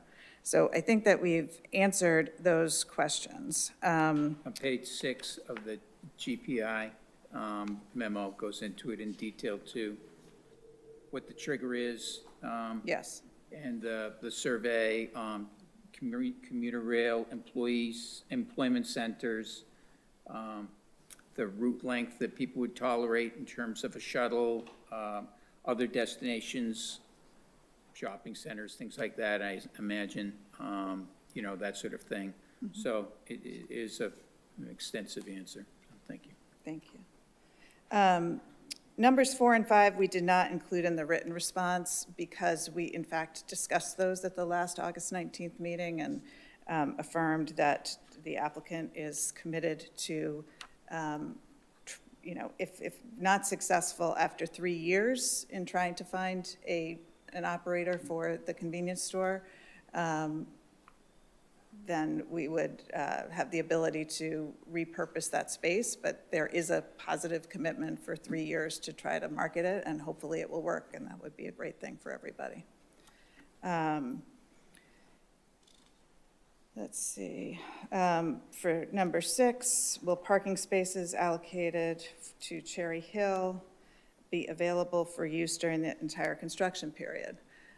We had anticipated that the answer to that would be yes. And I think, listening to the back and forth with Mr. Dirk and the board, the one thing that I think bears mentioning is that one of the conditions of site plan approval and the Parking and Traffic Commission's recommendation is that the applicant go back with a detailed construction management plan that typically deals with all of these details. It's not something that is typically, and those documents can be very long, and applicants spend many meetings in front of the commission, making sure that everybody is satisfied that the construction operations are safe and done with the least disturbance to neighbors as possible.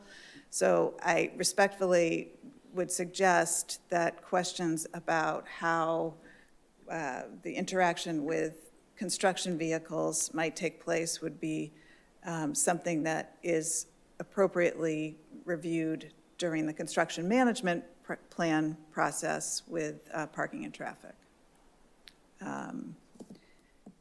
Well, it ad nauseum and at length, as you say, but here, I think it's proper to ask they're pretty surface questions so far. so. Yes, yeah, and I mean, and I guess I would restate, at this point, we have contemplated that those spaces would be able to be used. If it turns into a conversation, it will turn into a conversation, but right now, our intention is that they are not disturbed. Let's see. There was questions, question number 9 from Karen involved questions about driveway setbacks, and I can provide answers to those quickly. There are no zoning setback regulations regarding a driveway relative to a property line. The applicant does not plan to blast for the driveway. I think that's the latest that we've heard from Hancock, and that may change, but that is the intent now. And then there were some questions about the height of the retaining wall bordering the driveway. And Joe, feel free to step in, but I'm reading from your notes. The wall starts at 0 closest to Cherry Hill, which is 20 at a point where it's 20 feet away. Then it increases to 3 feet high as it's at the point where it's about 40 feet away, and then up to 12 feet in height at the point where it's 70 feet away, at the apex of the curve in the wall. So it's going basically from 3 feet, from 0 to 12 at its highest point.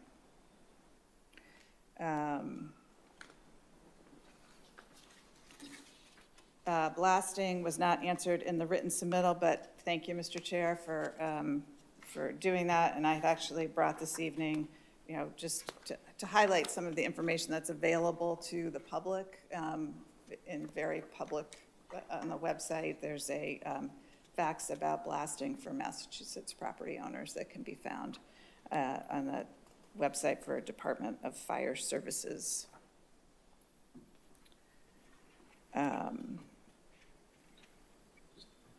Just to clarify, is that the state agency or the Beverly Agency Department of Fire Services? This is the state agency, but it outlines all of the state and makes reference to the fact that the locals also have jurisdiction over the matter. I think this question we talked about at the last meeting, the elevation change and drainage concerns about how that would impact the condominium at Cherry Hill. I think there was questions that Mr. Knight actually raised. So I think that this we thought was duplicative of that discussion. We talked about the lighting, but just to reiterate, since I think I muddied it the last time, there is a plan to install permanent lights along the new proposed driveway. And those would be 20 feet in height, 25 feet in height, and fully shielded, dark sky compliant. There are a couple questions about how will noise and dust be managed during construction. The applicant's going to comply with all regulations that are applicable, and those topics, particularly, both of them are part of the building permit process, and engineering departments sign off, and the Board of Health also has regulations regarding noise. So we didn't think it was worth, we didn't think it's appropriate at this stage to get into those things because they are regulated at the building permit stage. I'll just, add that, when it comes to talking on individual conditions and things like that, I'm sure that the Board of Health has already submitted, Yes.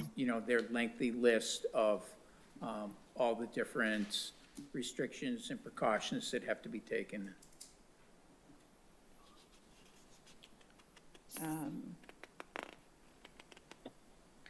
So we had picked out the, I think, went through and we were thoughtful about which of the public comments to elaborate on in the written report from GPI.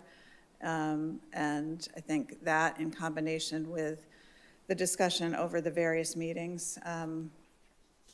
And I would just remind the board that, I know it's a long time ago, back in April, but the applicant did submit a very lengthy memo addressing all of the public comments that had been cataloged by Ken as we've gone along. So we are, always happy to answer new questions, and but we feel like the applicant has made a very strong effort to answer questions over this long process.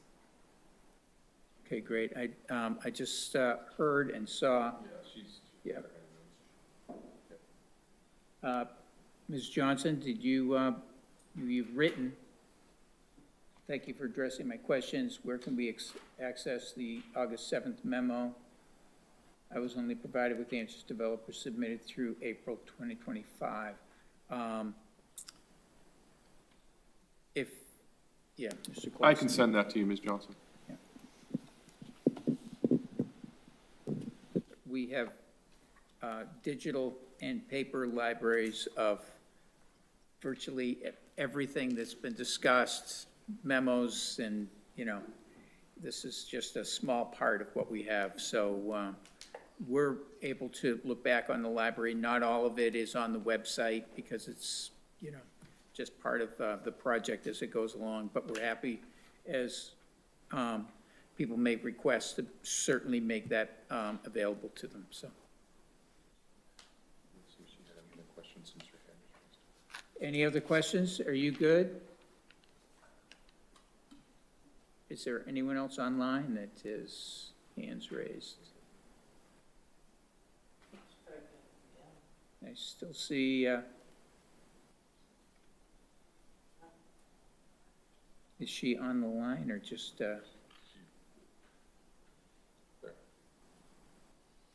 okay, well, we'll see if that's, if I don't hear anything at that point, oh.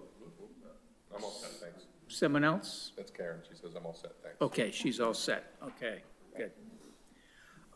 Okay, so outside of, thank you very much. I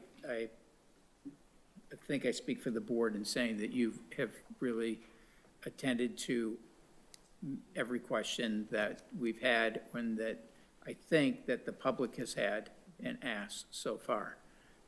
And, that's not to say that,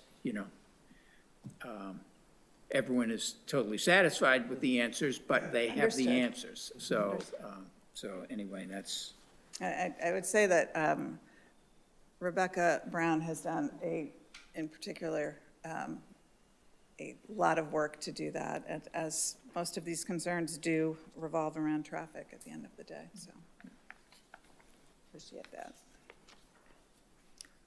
Okay, so from there, oh, yes, Ken.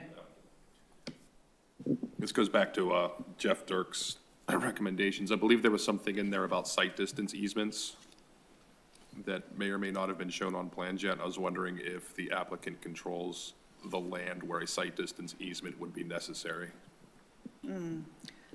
I think we mostly do, or all of them controlled.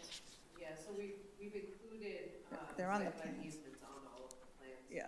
That is included. They have been on the revised plans. Yeah. Along Manor Road, this is from Mr. Dirk's memo. In particular, the 2.5 feet in height, 3.5 in case of snowstorms, things like that.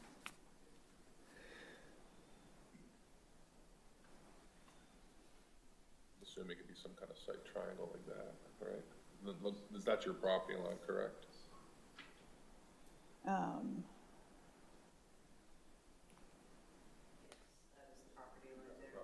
Yeah, so if that's the property line, then you have the space for the easement. It's not on Cherry Hill condominium's Right. property or anything like that. That's what I was concerned with. Yeah, the site plan easement that's required is actually on Manor Road from Apple Village. Okay. And that is included as what's drawn. Oh, okay. Great. Thank you. Okay.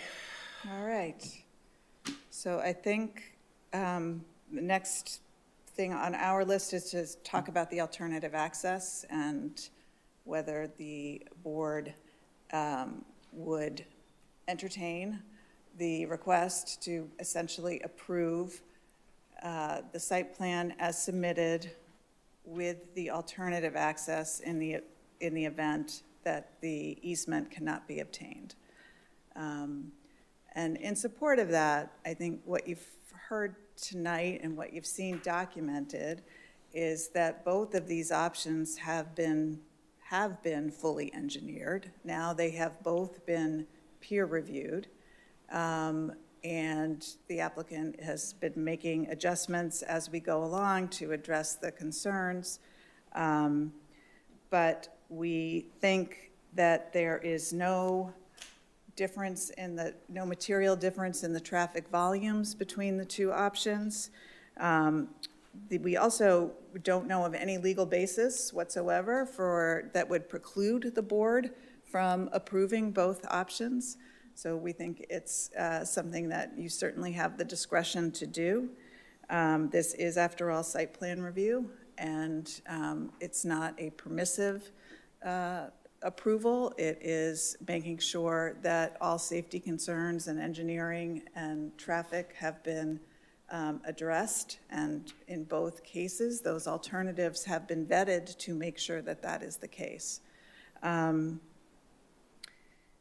The construction impacts that were raised in the staff report, as I point to Ken,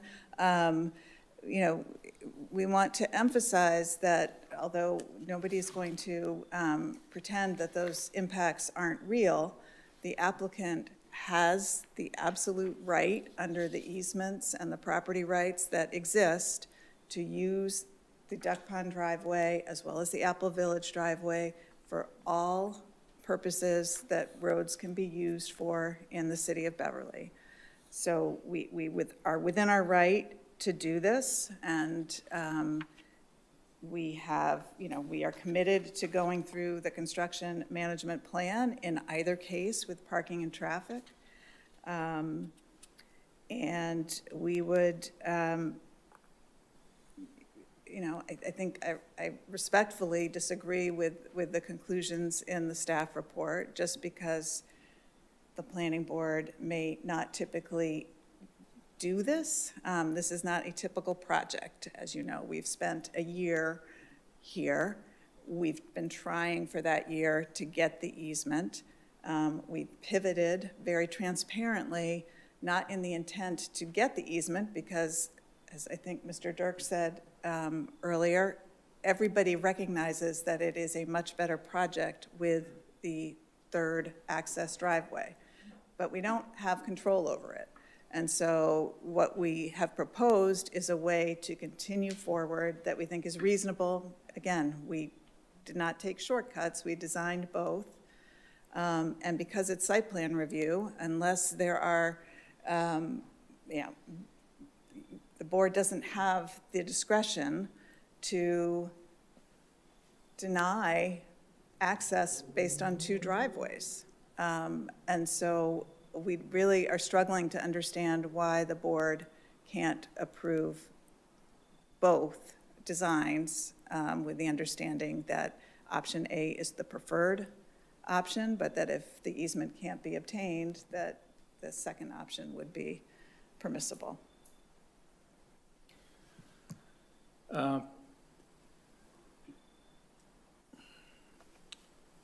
Well, besides the fact that, at least in my tenure, and the tenure of anyone that else I've talked to who's been on the board, we don't do option A, option B.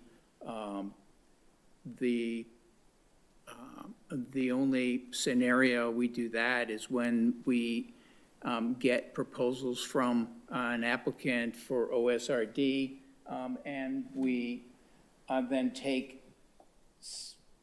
three different plans that are proposed to us, and we choose the one that we want developed, and then we say, here's the preferred plan. We vote on that, and the developer goes with it. It's, the planning board was presented this project that way, and now you're modifying it partway through. And I don't think it's an either or. I think it's a one or the other in terms of a vote. Additionally, I think that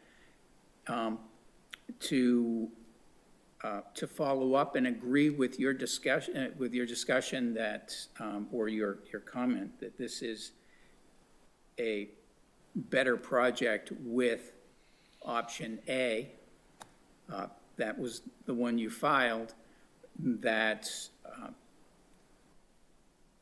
while we've had different discussions, I don't think we've fully gone down the road of examining option B in the same way, because I think that traffic-wise, safety-wise, construction-wise, I think that it changes the complexion of what is already a huge project, you know, and the implications it has for people who are going to be living through it. And you know, I hear your arguments. I just agree with our planning department that it would be a mistake for us to approve a plan with two different scenarios. And I also think it opens up a precedent that doesn't exist right now for the board to have all sorts of things come before us and say, well, we'll either do this or that. There's a whole process in place for being able to come back with modifications if a project that's been submitted and approved is then needs to be modified. And there's a legal process that we have in our ordinance to be able to follow through with that. And I think that that's a more reasonable approach. So that's my immediate reaction. I would open up to board members. I guess I would, I haven't been invited to the meetings where you're trying to negotiate Plan A with the folks that are involved. So I don't know what's stopping that from going through, but my father-in-law used to say, if the challenge can be solved with money, it's not a problem, it's an expense. Well, I will tell you, they have tried to solve it with money. I don't think the issue is their willingness to entertain this option. I think the issue has been trying to make a big real estate company pay attention to one small property that over something that is going to benefit another property when they are tied up with HUD financing and, you know, just there's nothing in it for them per se that is lighting a fire under their meetings. The meetings, as I said, I think at the last meeting, have increasingly become more positive. And I think Corcoran feels much better about the prospects of the easement being granted than earlier in this process. And we remain hopeful that these conversations will conclude. But we don't know. And that's the reason for what I admittedly is an unusual request. I've never made this request for another project. But just because something is unusual and hasn't been done before doesn't mean that the board can't determine that it makes sense in this particular case. And I would respectfully suggest that this evening the board's peer reviewer said and concluded that after his review of option B, he is comfortable that that option can operate safely. Those were his words, and I think it's been engineered. We've given you the same level of detail for both options.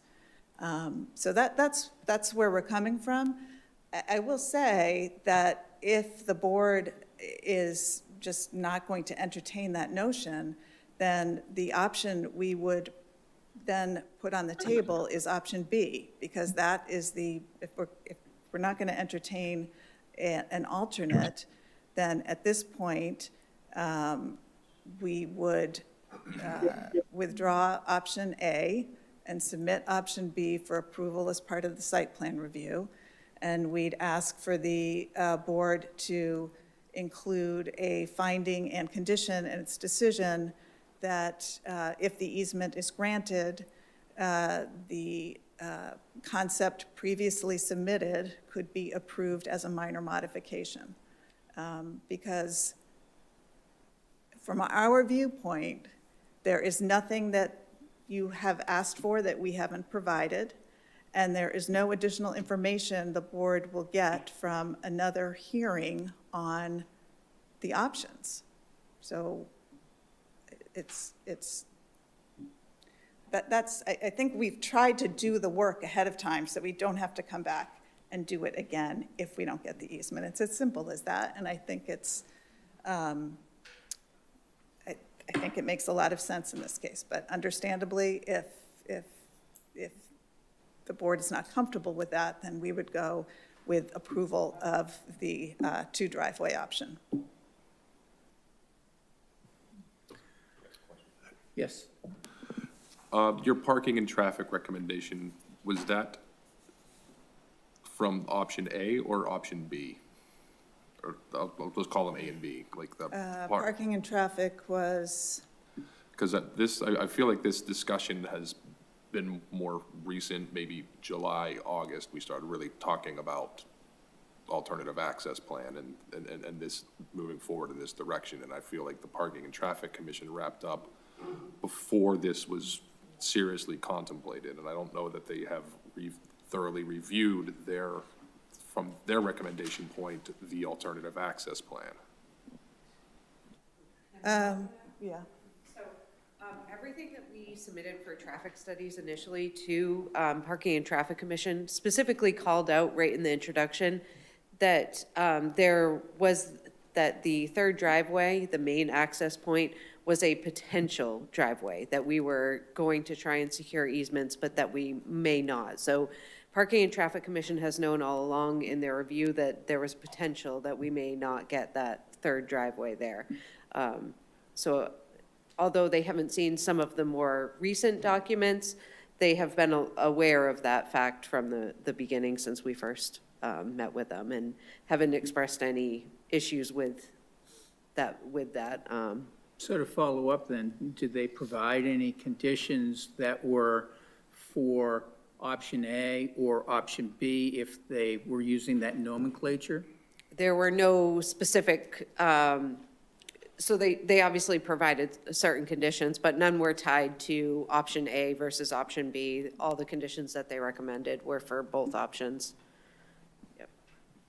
Were for both options in their mind? Were It's what for you're- the what you're project saying, in general, because- that regardless of what the access looked like, those things would be required. Okay. Yeah.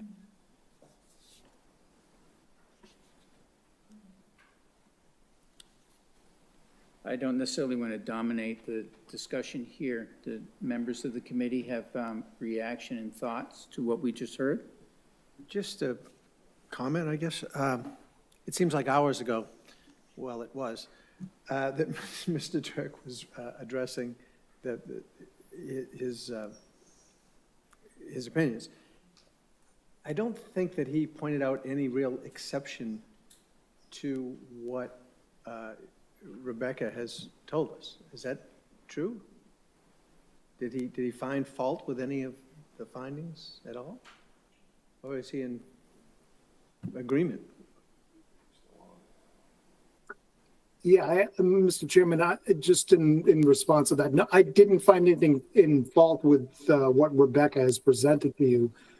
I think, in looking at the project, I think we agree that option A is, if we have the two options before us, option A would be the preferred option. If for some reason the applicant was not able to develop option A, the site A traffic, and I think looking at what Rebecca had put together in terms of the distribution of traffic over the day, This is not something where we have concentrated traffic over the entirety of the day. It's during distinct peak periods.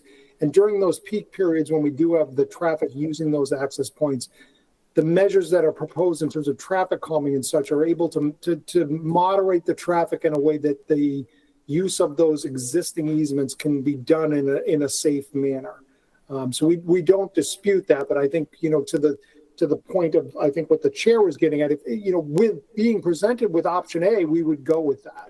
But if that was never presented to us and we only had option B, I think the same thing as what was being suggested as it relates to the Parking and Traffic Commission is we would provide a series of recommendations just as we've had done now for that option.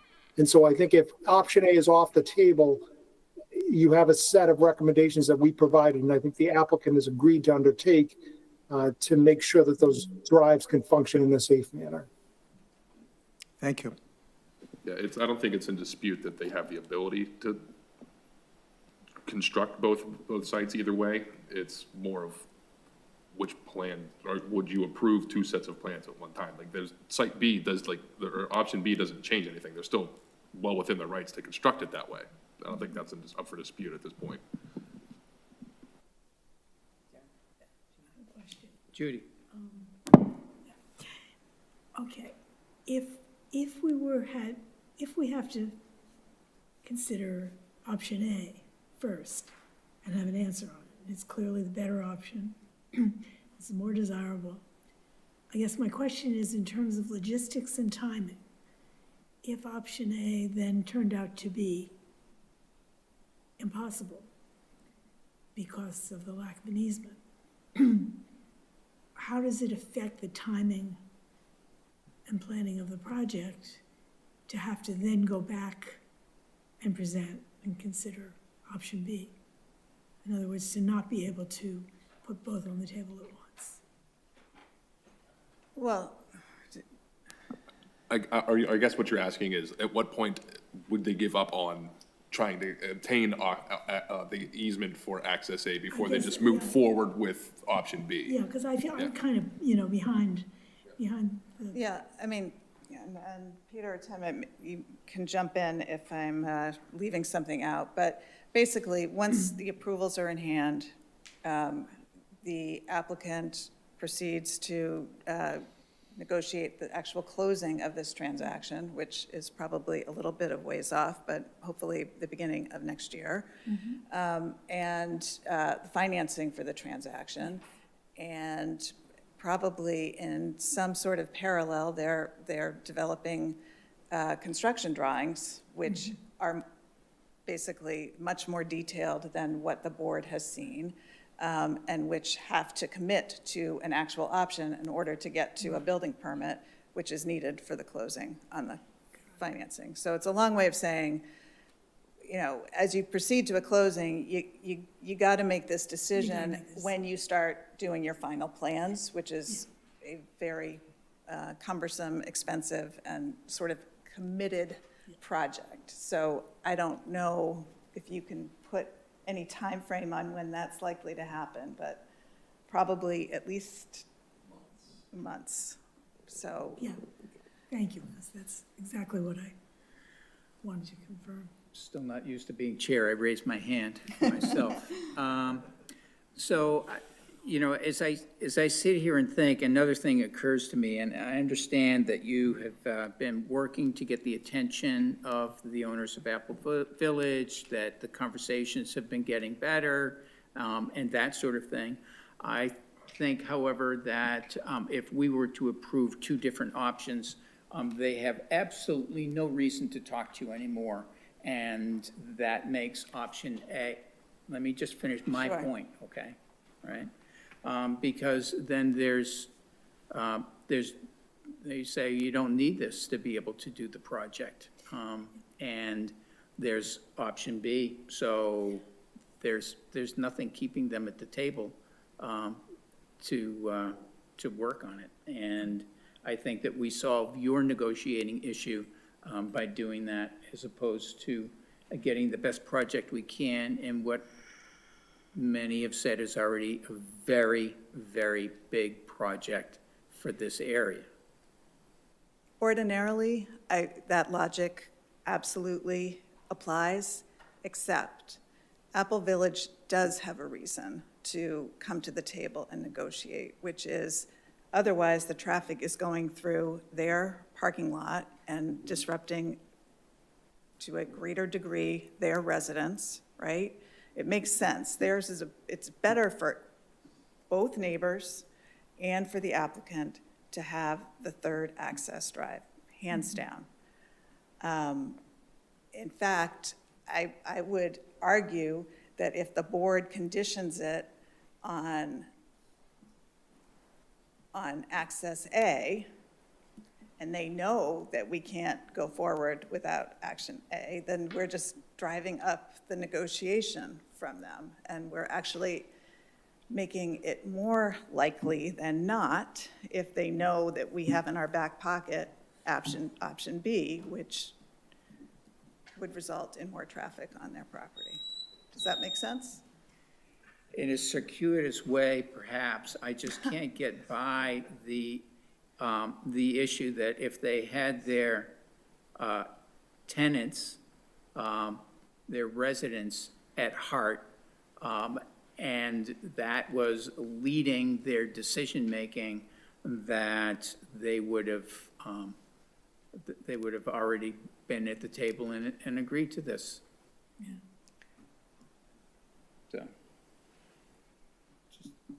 Is there anything that you feel would be helpful in terms of characterizing the discussions that I have left out?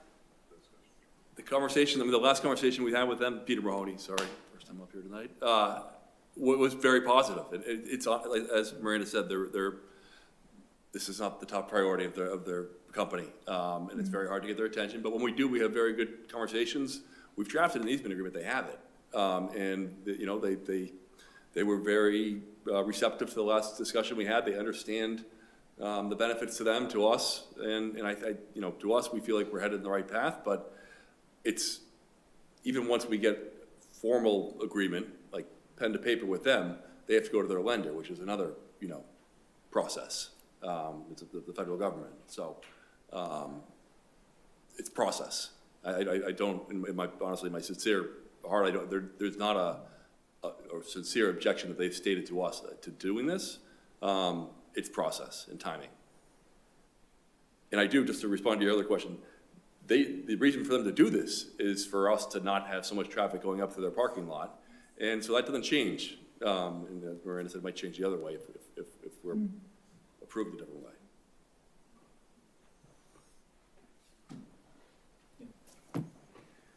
Wayne, were you going to say something? No. I need to process. I don't play chess for a reason, I guess, so I have to think it over. Yes, Ken.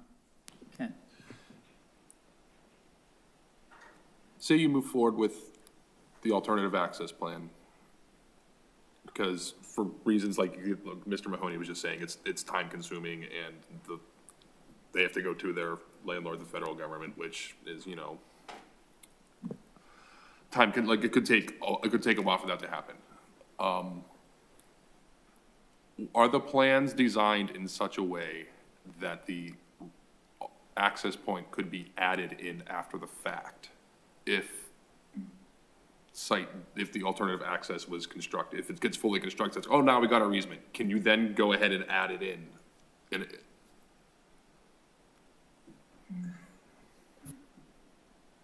Yes, I'll answer that. Maybe it's true. Yeah, yeah.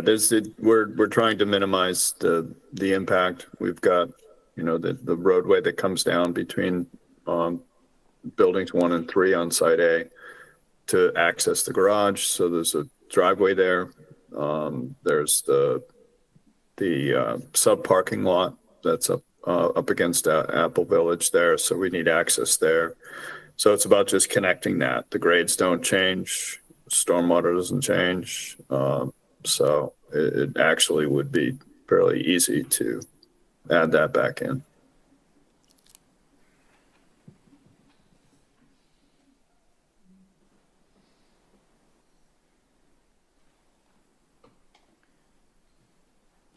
As Attorney Zamasco pointed out, this is an unusual ask. It's not something typically done by this board. However, like she also pointed out, there is nothing preventing you from doing it as well. Site plan review is under local control. There's nothing in our ordinances about it saying that you cannot do this. It's entirely up to this board's decision. Well, that being said, I think that making a decision like this could have ramifications that we're not clear of in terms of precedent or exposure or something like that. And Mr. Clausen, have you talked to the city solicitor's office about this in particular? And do they have anything that they've provided you besides just general conversation? Just general conversation. There's nothing, there's no legal. But But speaking about precedent, as our former chair, Ms. Hutchinson, used to say, nothing is a precedent. Everything is taken on a case-by-case basis. I think that should be reiterated. We don't set precedent in our decisions. that being said, as in the chair's position right now,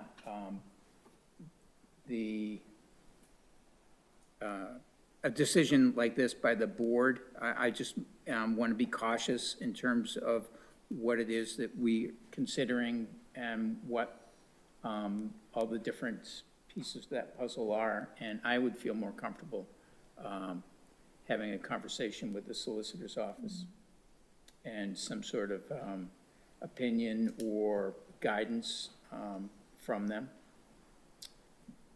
But that obviously isn't going to happen tonight. Right. So I hope you respect that. I mean, I know you respect that. Yeah, and I, this is something that I think with the benefit of that discussion,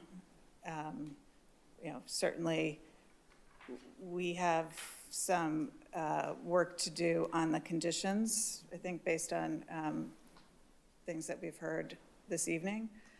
And so there's going to be some back and forth on what our proposed conditions look like between now and the next meeting. And hopefully the conversations with the city solicitor can happen in the meantime. And we'll have to, I think one thing I will note, Mr. Chair, is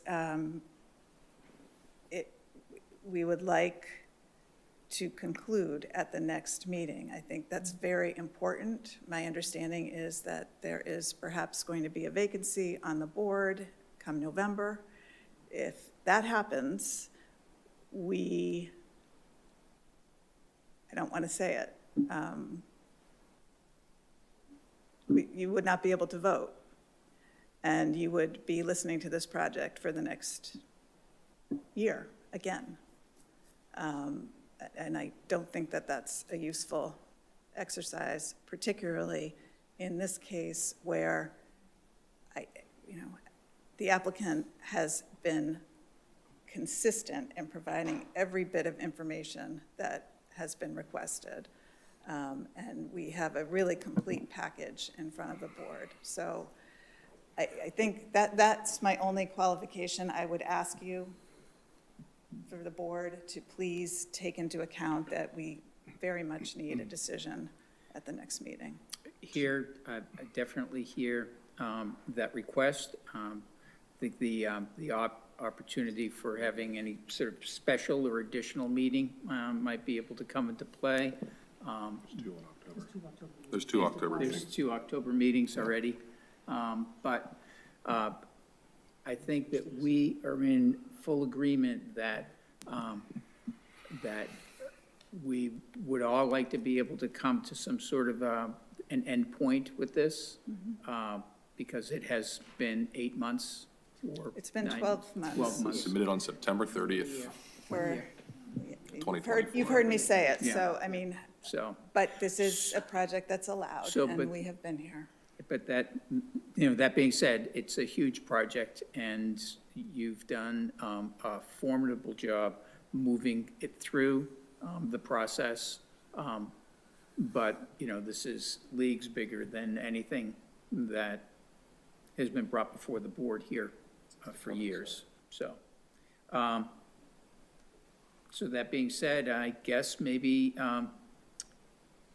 yep, Mr. Gomes. Can someone clarify for my feeble mind? We just need a majority to vote on this, right? And we need a quorum of the board, a majority of that quorum. So even were we to lose a member, we would still have a quorum to vote on this. We need a quorum of members who have listened, who have been at every public hearing. So it would be, I understand that we'd still so have Ms. five. Ashkenash would not be, is not eligible to vote for this because I she. understand, 2, 4, 6. Yeah, we need there's is- still 6. Yeah. Right. You'd still There's have, still yeah. 6. Mhm. I don't know, have we lost a member Other Four than, members. other than, I don't think so. other than, okay. yeah. We can go to 5. but, Anyway. You know. I'm not, like, Yep. there are reasons to move along anyway, because we've been spending way more time than I'd ever like to think about this ever again, but, just for, like, numbers. Mr. Yes. Beckwith, may we Ms. Flynn. continue this till October 3rd? October 3rd is our next meeting? Yes, I'm asking. Then October 7th, 3rd I is, believe. Excuse me, it's October 7th, Maria, I'm sorry. October 7th, October 7th and October. October 7th and October 28th. okay. Let's just deal with October 7th at this point in time, May, okay? So, I move to, Real quick. certainly, Mr. Colessa. You had asked for a clarification from the city solicitor. yes, That's something the board should Oh, okay. vote on. That's what we've done that in the past. If the board, if we want action from the city solicitor off this. well, I think that's, I personally think that we can ask for a recommendation or guidance from the city solicitor without it being an official. Okay. Thing. We can get that just by request like any other board department. Is there anything that, just so we make sure that we have provided you what you want for the next meeting, is there anything, I think, Well, didn't hear anything, but. Before we do any continuation, I'm still going to ask one more round of, does anyone from the public, because this is still meeting, have any questions? Okay? And online, to see if there's anything new that's going to come. The other thing I would request is that if you go home today, tonight, or this weekend, you think about something, that we have a reasonable deadline of at least 10 days before the next meeting for any written questions to come into us. And that would give you time to be able to present, if they're new questions. New questions. If they're new, so we want to be fair to the applicant and the billable time that, that applicant is paying. So, so with that being said, are there any other questions? Just one quick one. Okay, please, Mr. Knight, to the podium. Patrick Knight, 4 Duck Pond Road, Beverly, Mass. I just want to comment, up until now, all of our comments have been based on Plan A. We haven't had time to do public comments really discussing Plan B as it's been put in front of us. 200 cars per hour in these times. So I think it should be put out there also for public comments based on Plan B, if that's the way they're asking this. My recommendation would be to provide, to prepare those questions and get those in to us as Exactly. quickly as you can. Which is what we're Okay. going to do. But thank you for hearing us again. Okay. Online, are there any additional questions online from anyone? Okay. I know that you feel like this will never end, but it will eventually, so. I'm sorry, I was thinking ahead. Okay. Any other questions before? Just another quick comment. I certainly appreciate the need for us to expedite this process to the extent possible. due diligence takes a wicked long time. That's all we can say.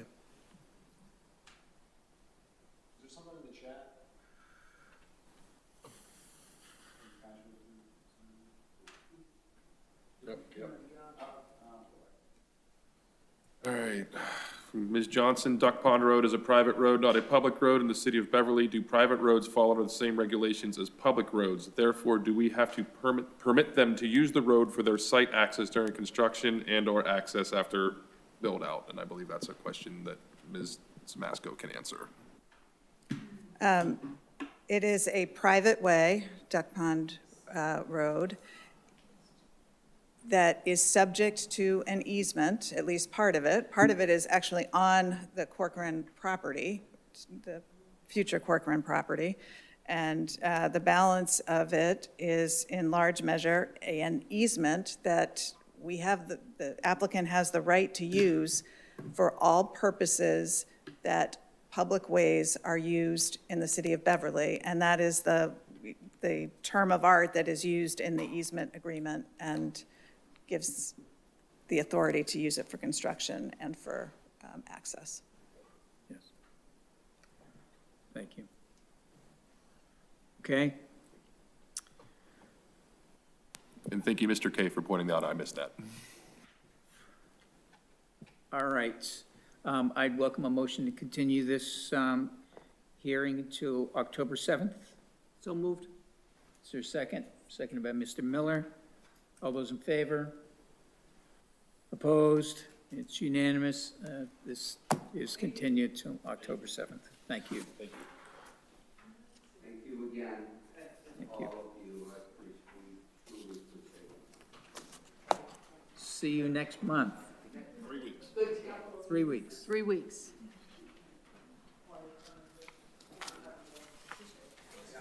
Okay, now, we still have business to attend to. I'd welcome a motion to return to our regular meeting, So moved. seconded by Judy. Yep. All those in favor? Opposed? Okay, we are back in our regular meeting. Now we have the approval of minutes. We have 2 sets of minutes, July 15th and July 19th.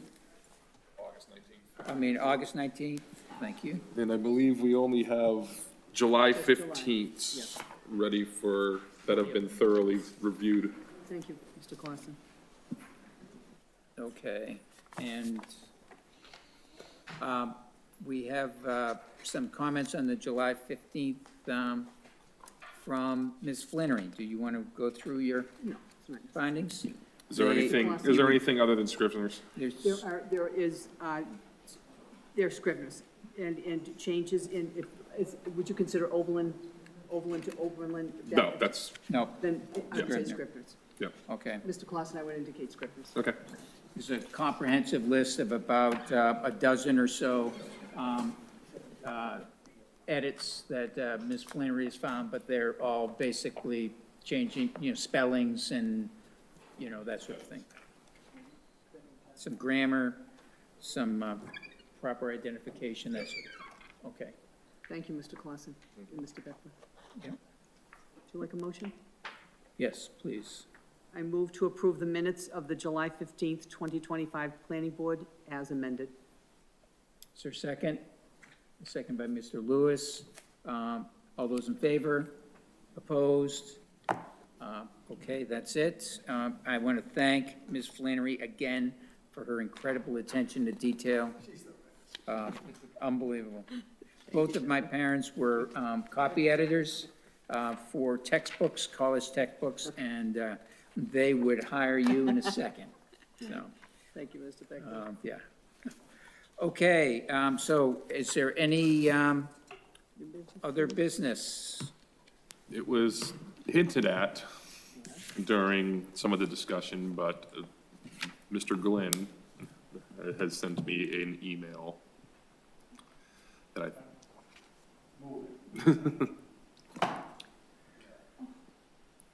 microphone. Yeah, I took my company has something in Florida that I'm going to be doing. So we moving to Tampa, mid-November. Maybe, I signed an offer letter, and I'm gonna actually look at a place on the October 11th that weekend. So, it's happening. So you, when do you anticipate your resignation from the board being effective? So I think if I mentioned to Ken, or in the There's email. residency requirements. I don't Yeah. know that you would be able to, Guys, I'll check. I haven't Yeah. done a virtual, I haven't missed or have to do a virtual one yet, so I said if possible, I can do, if you have two max, I can do two to the end of the year. But I think it would be like I'm not sure if it's the 3 more meetings or the one in November would be, I think, my last. Okay. I think, I have to check the dates on those. I think I think I'm moving down there the week of the 10th. So I think we have a meeting either that week or the next week I wouldn't be able to be at. Okay, so at least through October? Yeah. Okay, all right. Well, try to make it longer, okay? Delay it. It's probably a terrific job and opportunity, so congratulations, but our loss for sure, so.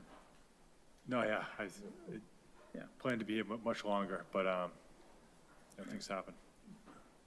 Things happen. Well, congratulations, and I can't believe it. Pardon me? All right. anything else, Mr. Clausen?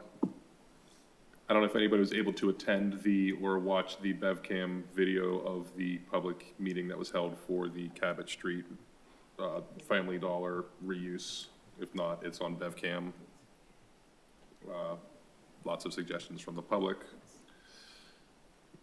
So. Boy, howdy, what a mess. Moving forward with an RFP on that. Excuse me, you said that. Said that out loud. No, you didn't, sorry. And board work, otherwise, there's nothing in the pipeline. I was gonna say anything. There's nothing that I know of that's coming, or that gets after Trask is wrapped up. We might be quiet for a while. There's no public hearings on it. Yeah, we haven't set a public hearing in a while for Good, anything. because my public is clamoring for my attendance. Yeah, that's right.